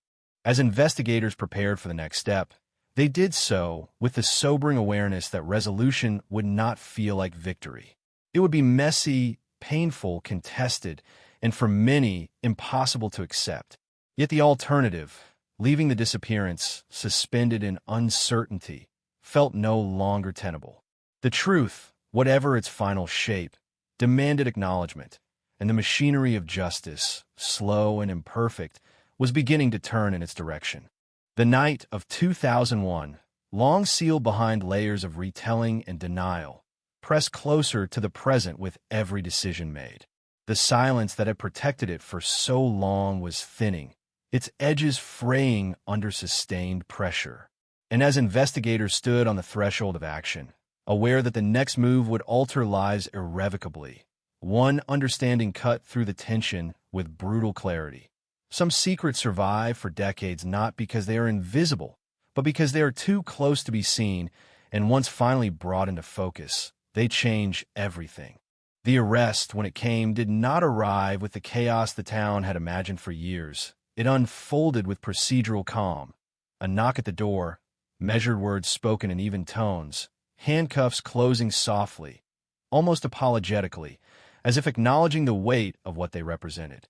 After 22 years, the name that had hovered on the edge of suspicion was finally spoken aloud in an official capacity, and the effect was seismic. News traveled faster than confirmation ever could, phones lighting up, whispers turning into gasps as the impossible became real, a family member taken into custody for a disappearance that had defined an entire community. Investigators moved with deliberate precision, aware that this moment would be scrutinized as much as any piece of evidence. The arrest was not framed as triumph, but as necessity, the next step in a process long overdue. Prosecutors emphasized restraint, releasing limited information, careful not to poison the well before the case ever reached a courtroom. Still, the headline wrote itself: Florida, 2001, cold case solved, and beneath it, a truth so unsettling it refused to sit quietly on the page. Inside the department, the atmosphere was heavy, relief braided tightly with dread. Years of work had led to this point, but no one celebrated. The knowledge that resolution would come at such a cost tempered any sense of accomplishment. Investigators reviewed their files obsessively, anticipating every challenge, every angle of attack, understanding that now the case would be tested not just by public opinion, but by the unforgiving mechanics of the justice system. The suspect, now defendant, maintained a posture of calm, their demeanor unchanged despite the gravity of the moment. During processing, they spoke little, eyes forward, movements controlled, as if continuing a performance rehearsed over decades. Attorneys moved swiftly, advising silence, assembling defenses that leaned heavily on the same absence that had plagued investigators from the start. No body, no direct evidence of violence, only a web of circumstance, strong but vulnerable, and everyone involved knew it. The family was thrust into a nightmare they had never fully imagined. Grief colliding with shock, denial, and a raw, disorienting sense of betrayal. Some refused to believe the charges, clinging to the version of reality that had sustained them for years. Others, worn down by uncertainty, felt a grim clarity settle in, an explanation that, while devastating, finally made sense of too many unanswered questions. Gatherings became tense, conversations brittle, the disappearance that once united them now threatening to tear them apart. The community reacted with a mix of outrage and introspection, anger directed outward and inward in equal measure. People questioned their memories, their assumptions, the trust they had placed in familiarity. How could this have happened here? They asked, and the answer offered no comfort. The realization that danger could wear a familiar face unsettled a town built on routine and recognition. Vigil lights flickered again, not just for the woman who vanished, but for the innocents lost along with her. Media coverage intensified, dissecting every detail, replaying interviews from years past, scrutinizing body language with the benefit of hindsight. Old footage took on new meaning, moments once read as grief now reframed as performance, though investigators cautioned against oversimplification. Grief is not proof, they reminded the public, and certainty would only come through due process. Still, the narrative had shifted irrevocably, the case no longer defined by mystery alone, but by accusation. Prosecutors began the painstaking work of constructing a case designed to survive scrutiny, outlining a narrative of opportunity, motive, and behavior that spanned decades. They focused on the night of the disappearance, the narrow window investigators had identified, and the subtle but persistent inconsistencies that undermined the defendant's account. Without physical remains, the story would need to carry the weight, each piece reinforcing the next, creating a structure strong enough to stand on its own. Defense attorneys, meanwhile, prepared to dismantle that structure, emphasizing the passage of time, the fallibility of memory, the danger of retrofitting suspicion to explain tragedy. They argued that grief had been mistaken for guilt, that coincidence had been elevated to conspiracy, and that the absence of evidence remained the most important fact of all. The battle lines are drawn not just in court filings, but in public discourse, a community split between belief and doubt. As hearings approached, the tension escalated, each development magnified by the case's history. Investigators revisited their own work yet again, aware that any overlooked detail could prove catastrophic. They reminded themselves that justice was not about vindication, but about truth, and that the process ahead would test not just the strength of their case, but the resilience of everyone involved. The disappearance of 2001, once a quiet wound, now pulsed openly, its pain impossible to ignore. Through it all, the absence at the heart of the case remained unchanged. No remains had been found, no definitive account of what had happened after she stepped into the night. The arrest answered some questions while amplifying others, leaving the most haunting unknown intact. Where was she? What had happened in those unseen moments? And could a courtroom, bound by rules and standards, ever fully capture the truth of a life erased so completely? As the legal process moved forward, the community braced itself for a reckoning that promised no easy closure. The cold case was no longer cold, but it was far from resolved in the way people had imagined. The past had finally broken its silence, but what it revealed was complicated, painful, and contested, a reminder that answers, when they arrive after so long, rarely bring peace in the ways we expect. The courtroom became the new battleground, its polished wood and controlled formality a stark contrast to the raw uncertainty that had defined the case for more than 2 decades. Here, every word mattered, every pause carried implication, and the story of a quiet Florida night was dismantled and rebuilt piece by piece under the weight of legal scrutiny. Prosecutors spoke carefully, aware that they were asking jurors to accept a truth constructed not from spectacle, but from accumulation, a narrative woven from years of behavior, opportunity, and absence. They reminded the court that some crimes leave no blood, no bodies, only a vacuum where a life once existed, and that absence, when examined honestly, could be its own form of evidence. They began with the timeline, narrowing the jury's focus to the precise window in which the disappearance could have occurred, emphasizing how limited it was, how few people could have acted without detection. Witnesses testified about routine and deviation, about what was normal and what was not, about subtle changes in demeanor that had seemed inconsequential at the time, but now carried new weight.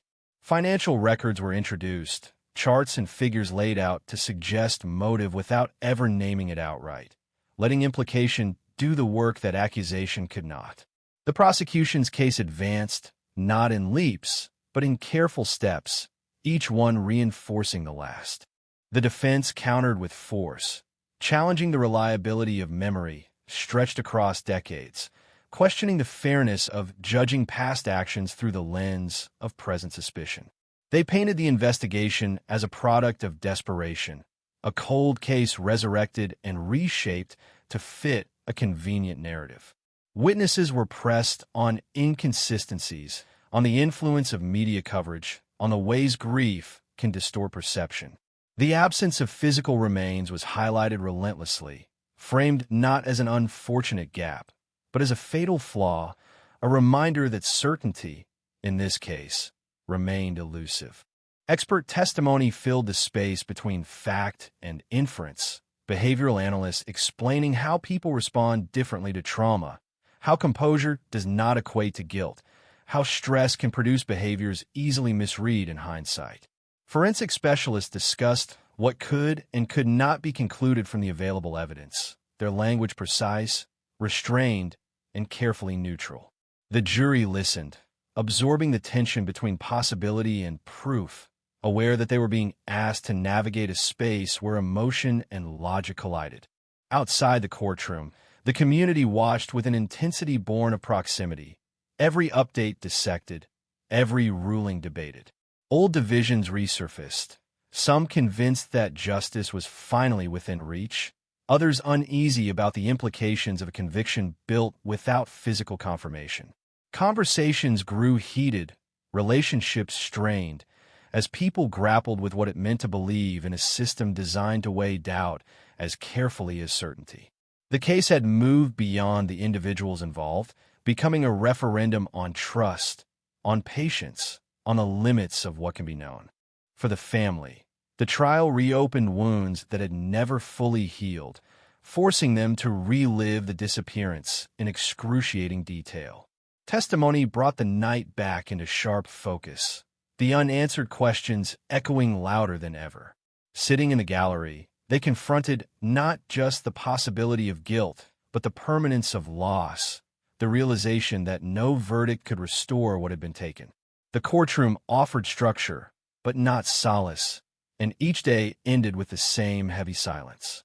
As arguments drew toward their conclusion, the atmosphere grew charged, the weight of the decision settling visibly on the jury.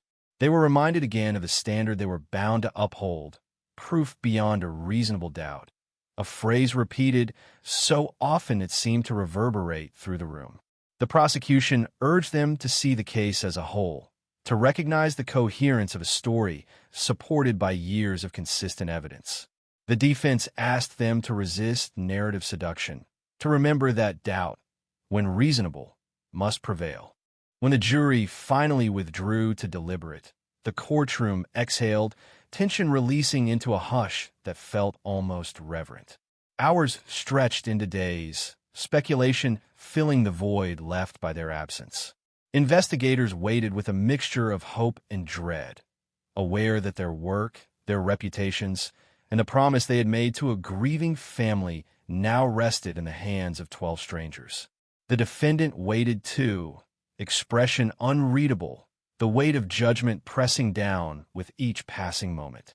In the end, the verdict, whatever it would be, could not rewrite the past. It could only define how the present would interpret it. The disappearance of 2001 had already reshaped lives, altered a community, and challenged assumptions about safety and familiarity.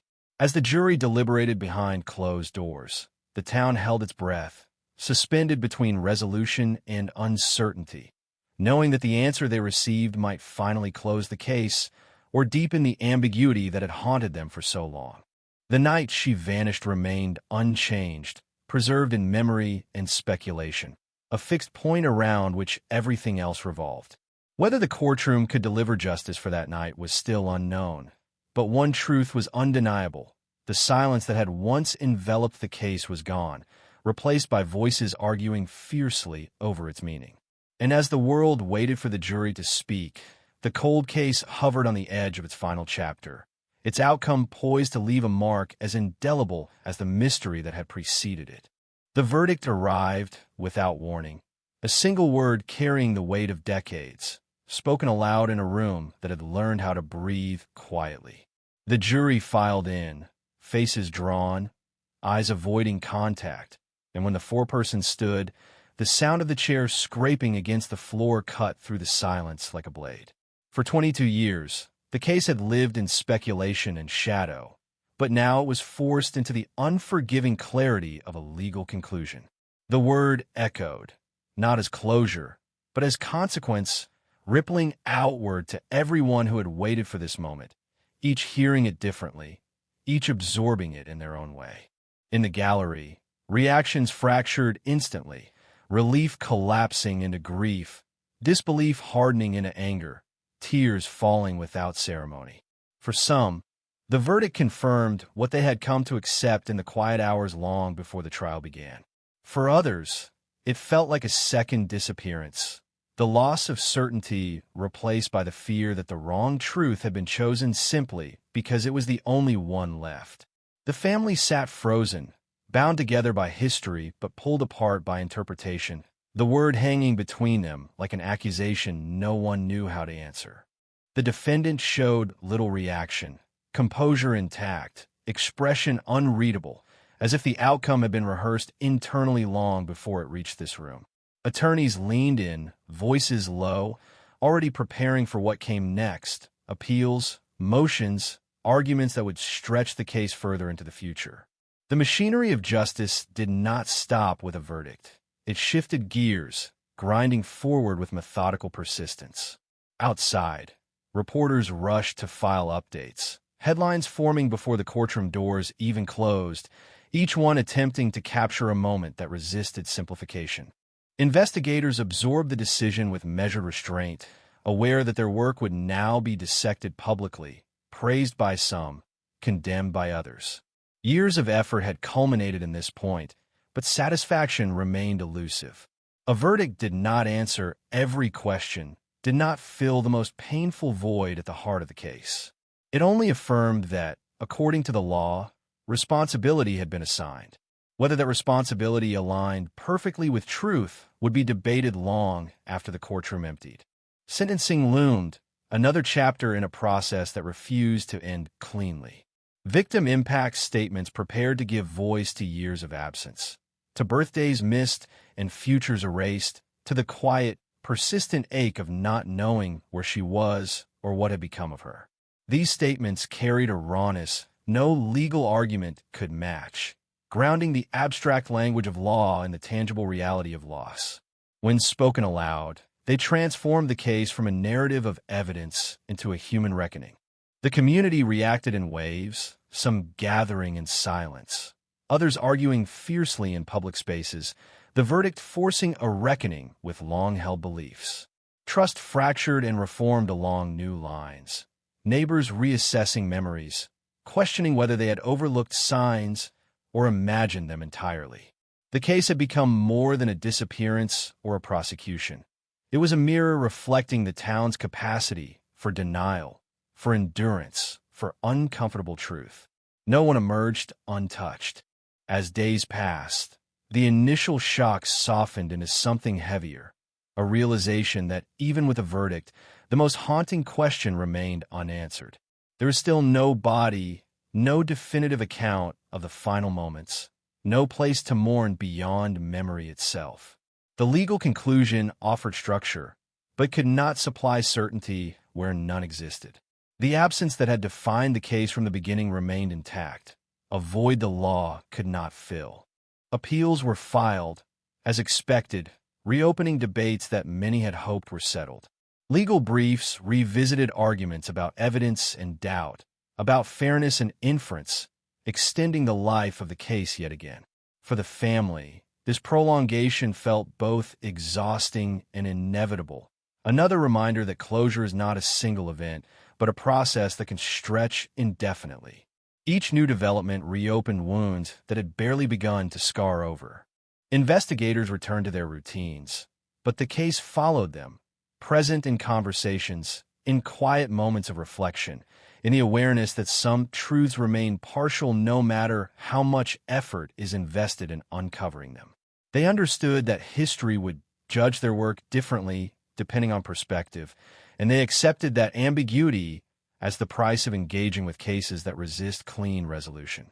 The disappearance had taught them humility, a recognition of the limits of certainty even in the face of conviction. The night of 2001 lingered still, unchanged by verdict or sentence, its silence now layered with legal meaning, but no less opaque.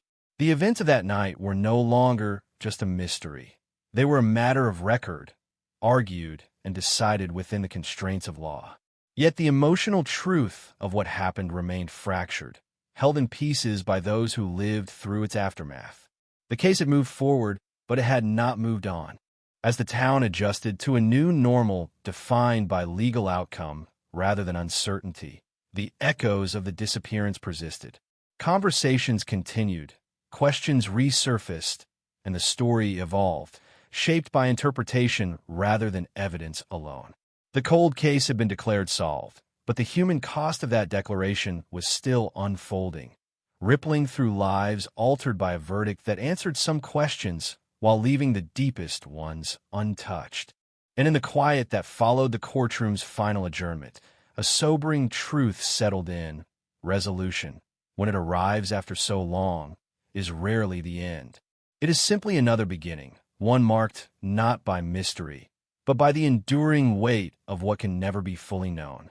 Long after the cameras were packed away and the courthouse steps returned to their ordinary rhythm, the case continued to exist in the spaces no verdict could reach, in kitchens where chairs remained empty, in bedrooms kept unchanged as if time itself might reverse course if everything stayed exactly the same.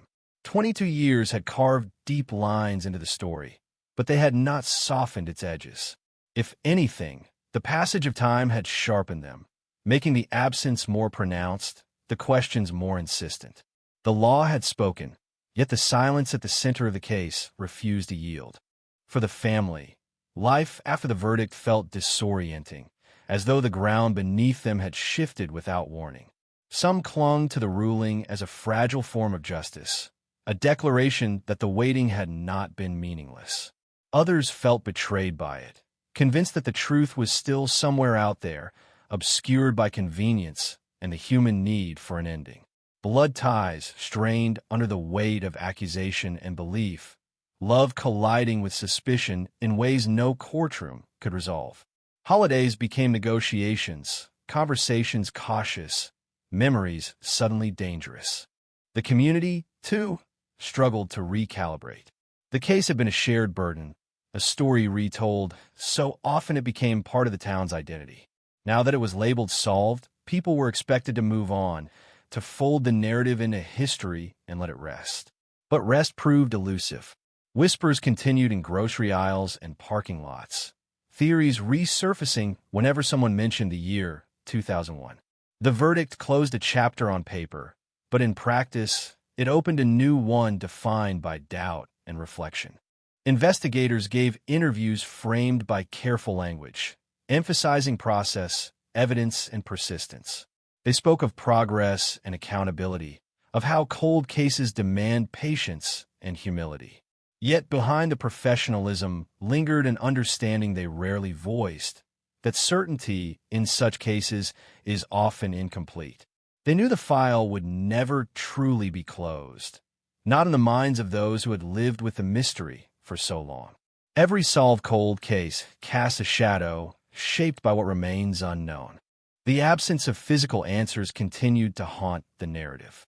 No grave to visit, no final confirmation of how it ended, only a timeline stitched together from fragments, testimony, and inference. The night she vanished remained frozen in time, a moment replayed endlessly, each retelling slightly different, each interpretation revealing more about the storyteller than the truth itself. The lack of a body transformed grief into something abstract, a loss without an anchor, perpetually unresolved. As years turned forward again, the case settled into its new status, cited in legal discussions, documentaries, late-night conversations about justice delayed and families torn apart from within. It became an example, a cautionary tale about how close proximity can conceal the darkest secrets, about how time both erodes and preserves evidence in equal measure. The headline declared resolution, but the reality beneath it was layered, complex, and deeply human. For those who had waited the longest, the verdict did not erase the years spent searching, hoping, fearing. It simply reframed them. The past could not be rewritten, only reinterpreted through the lens of a courtroom decision. Some found solace in that structure, in the idea that the story now had an official ending. Others rejected it outright, choosing instead to live with uncertainty rather than accept an answer that felt incomplete. And so the case endured, not as an active investigation, but as a lingering presence, a reminder that some mysteries resist clean resolution even when the law insists otherwise. The cold case label might be removed, but the chill remained, settling quietly over memories and unanswered questions. The disappearance had changed lives, reshaped relationships, and left a permanent mark on a community that would always remember the night everything stopped making sense. In the end, what remained was not closure, but continuity, a story that kept breathing long after the final gavel fell. A solved case on record, an unsolved ache in reality. And somewhere between those two truths, the echo of a question that would never fully fade, not what the verdict decided, but what truly happened when no one was watching, and why the answers came only after so much time had already been lost. Time kept moving, indifferent to labels like solved or unsolved, carrying the story forward into a quieter phase where the noise faded, but the tension did not. In the absence of new headlines, the case lived on in subtler ways, in habits formed during the long years of waiting, in the reflex to glance at the phone when an unknown number appeared, in the way certain streets were avoided without conscious thought.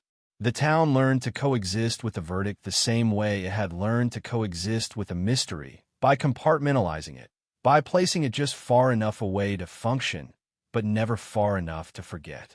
The house where it all began stood unchanged, its walls absorbing decades of speculation, grief, and judgment. Neighbors passed it every day, some slowing down out of instinct, others refusing to look at all.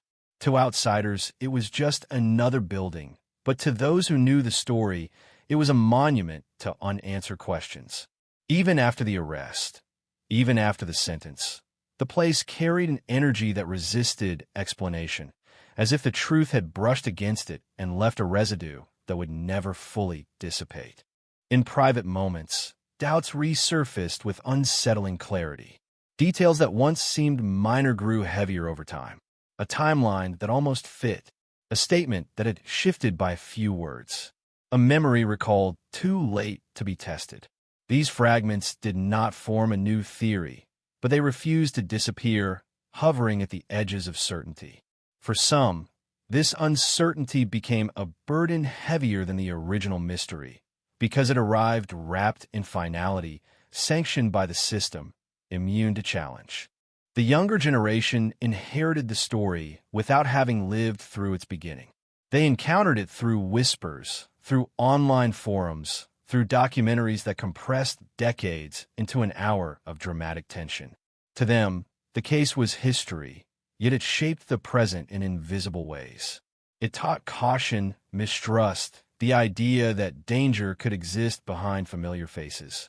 The legacy of the case was not just what happened in 2001, but how it recalibrated the community's sense of safety for years afterward. Every so often, a new piece of information surfaced, not enough to reopen anything, just enough to stir the waters. An old acquaintance speaking out. A forgotten note discovered in a drawer. Each revelation sparked a brief resurgence of attention, a reminder that the past was not as settled as it appeared. These moments never changed the outcome, but they reinforced a lingering truth. Stories like this never truly end, they merely change form. Those closest to the center of it learned to measure time differently. Anniversaries were not marked by dates on a calendar, but by emotional milestones. The year hope faded, the year suspicion took root, the year the arrest finally came. Afterward, time fractured again, dividing life into before and after the verdict. Healing, if it existed at all, was uneven, arriving in fragments rather than waves, often interrupted by fresh reminders of what had been lost. The broader world moved on, but the case remained a point of reference, cited in discussions about cold case methodology, about familial violence, about the limits of certainty. Experts debated evidence standards, the reliability of delayed testimony, the psychology of long-term secrecy. Yet for those who lived inside the story, these debates felt distant, almost abstract. Their reality was shaped less by analysis and more by absence, by the quiet persistence of a missing presence that no ruling could restore. As night fell over the town once again, the streets looked no different than they had decades earlier. Lights flickered on behind windows, routines resumed, life continued. But beneath the surface, the story remained, woven into the collective memory like a scar that had healed but never vanished.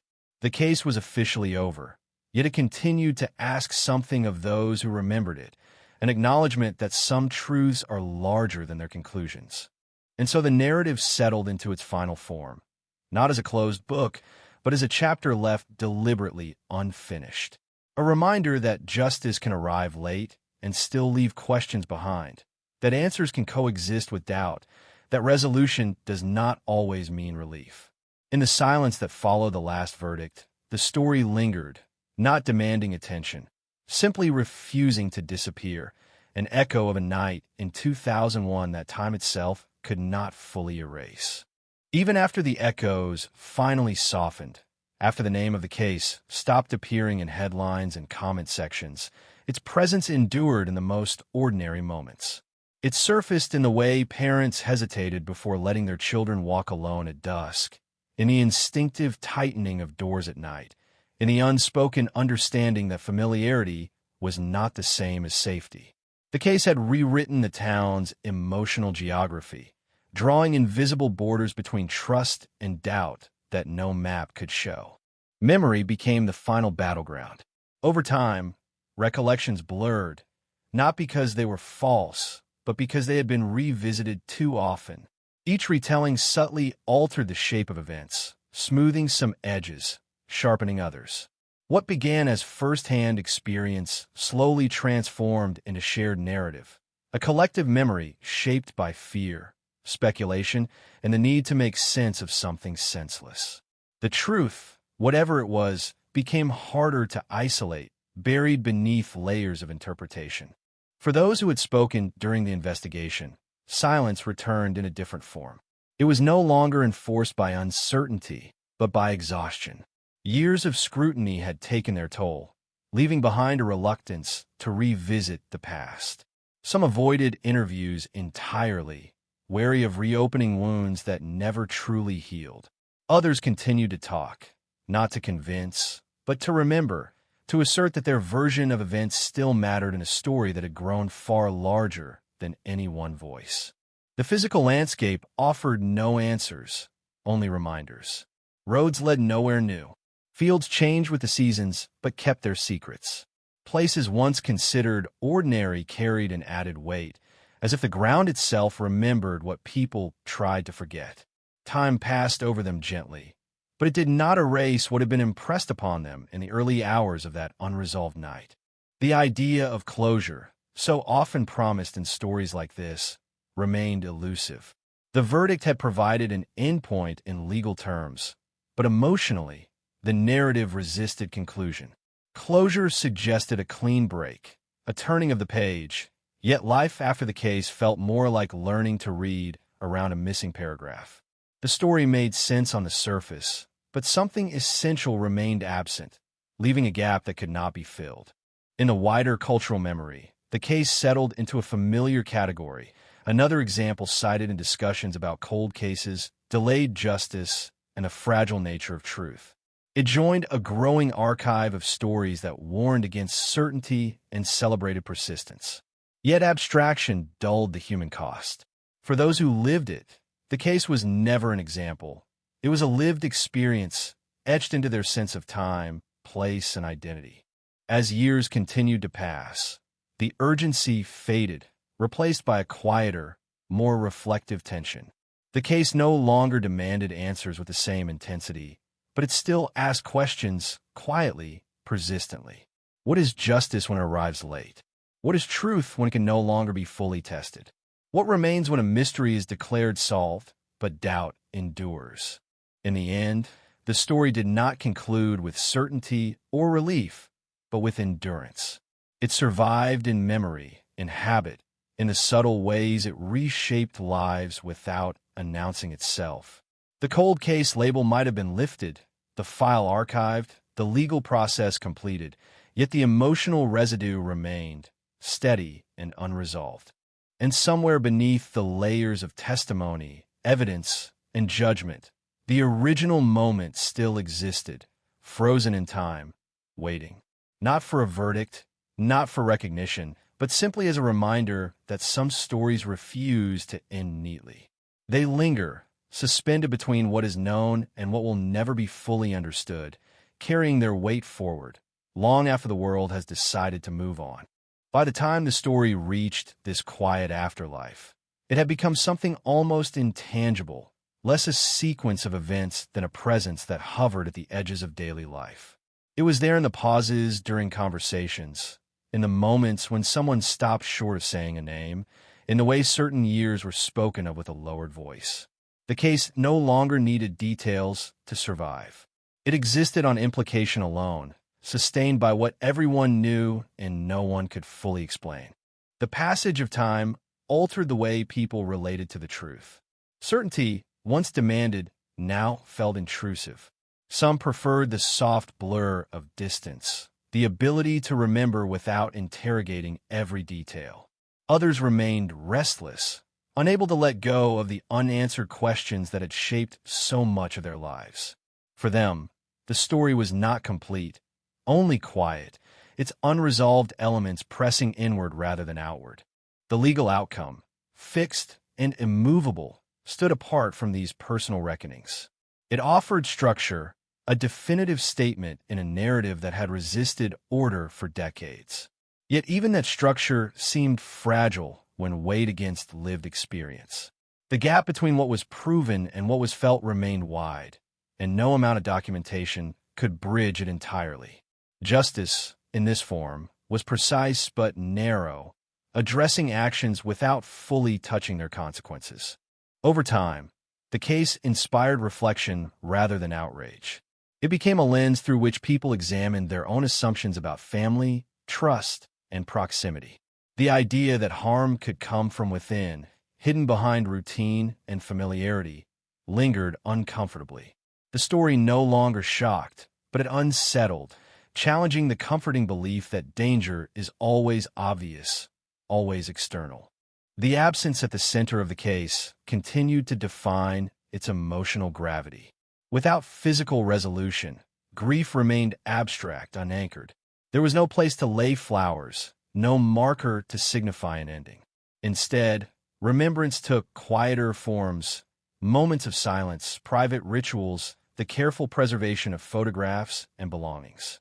The missing presence was carried forward not through memorials, but through memory itself. As news stories captured public attention, this one receded further into the background, mentioned only in passing or as a reference point. Yet for those connected to it, the retreat of public interest brought mixed emotions. There was relief in the fading spotlight, but also a sense of abandonment, as if the world had grown tired of a mystery that still felt unresolved. The silence that followed was both a comfort and a burden. In conversations about justice and time, the case remained relevant, a reminder that answers delayed change their meaning. What might have brought clarity years earlier now arrived altered by loss, by erosion, by the simple fact that lives had moved on. The solution, when it came, did not restore what had been taken. It merely redefined the past, forcing it into a new shape that did not always fit. And so the story continued to live in contradiction, solved and unsolved at once, complete on paper, yet unfinished in memory. It asked its questions without urgency now, almost gently, as if aware that no response could fully satisfy them. The weight it carried was no longer explosive, but enduring, settled deep rather than loud. In that endurance lay its final power, not in shock or revelation, but in persistence. The case remained as a quiet testament to the limits of resolution, to the way truth can arrive too late to heal, and to how a single night can stretch across decades, shaping lives long after the world has decided the story is over.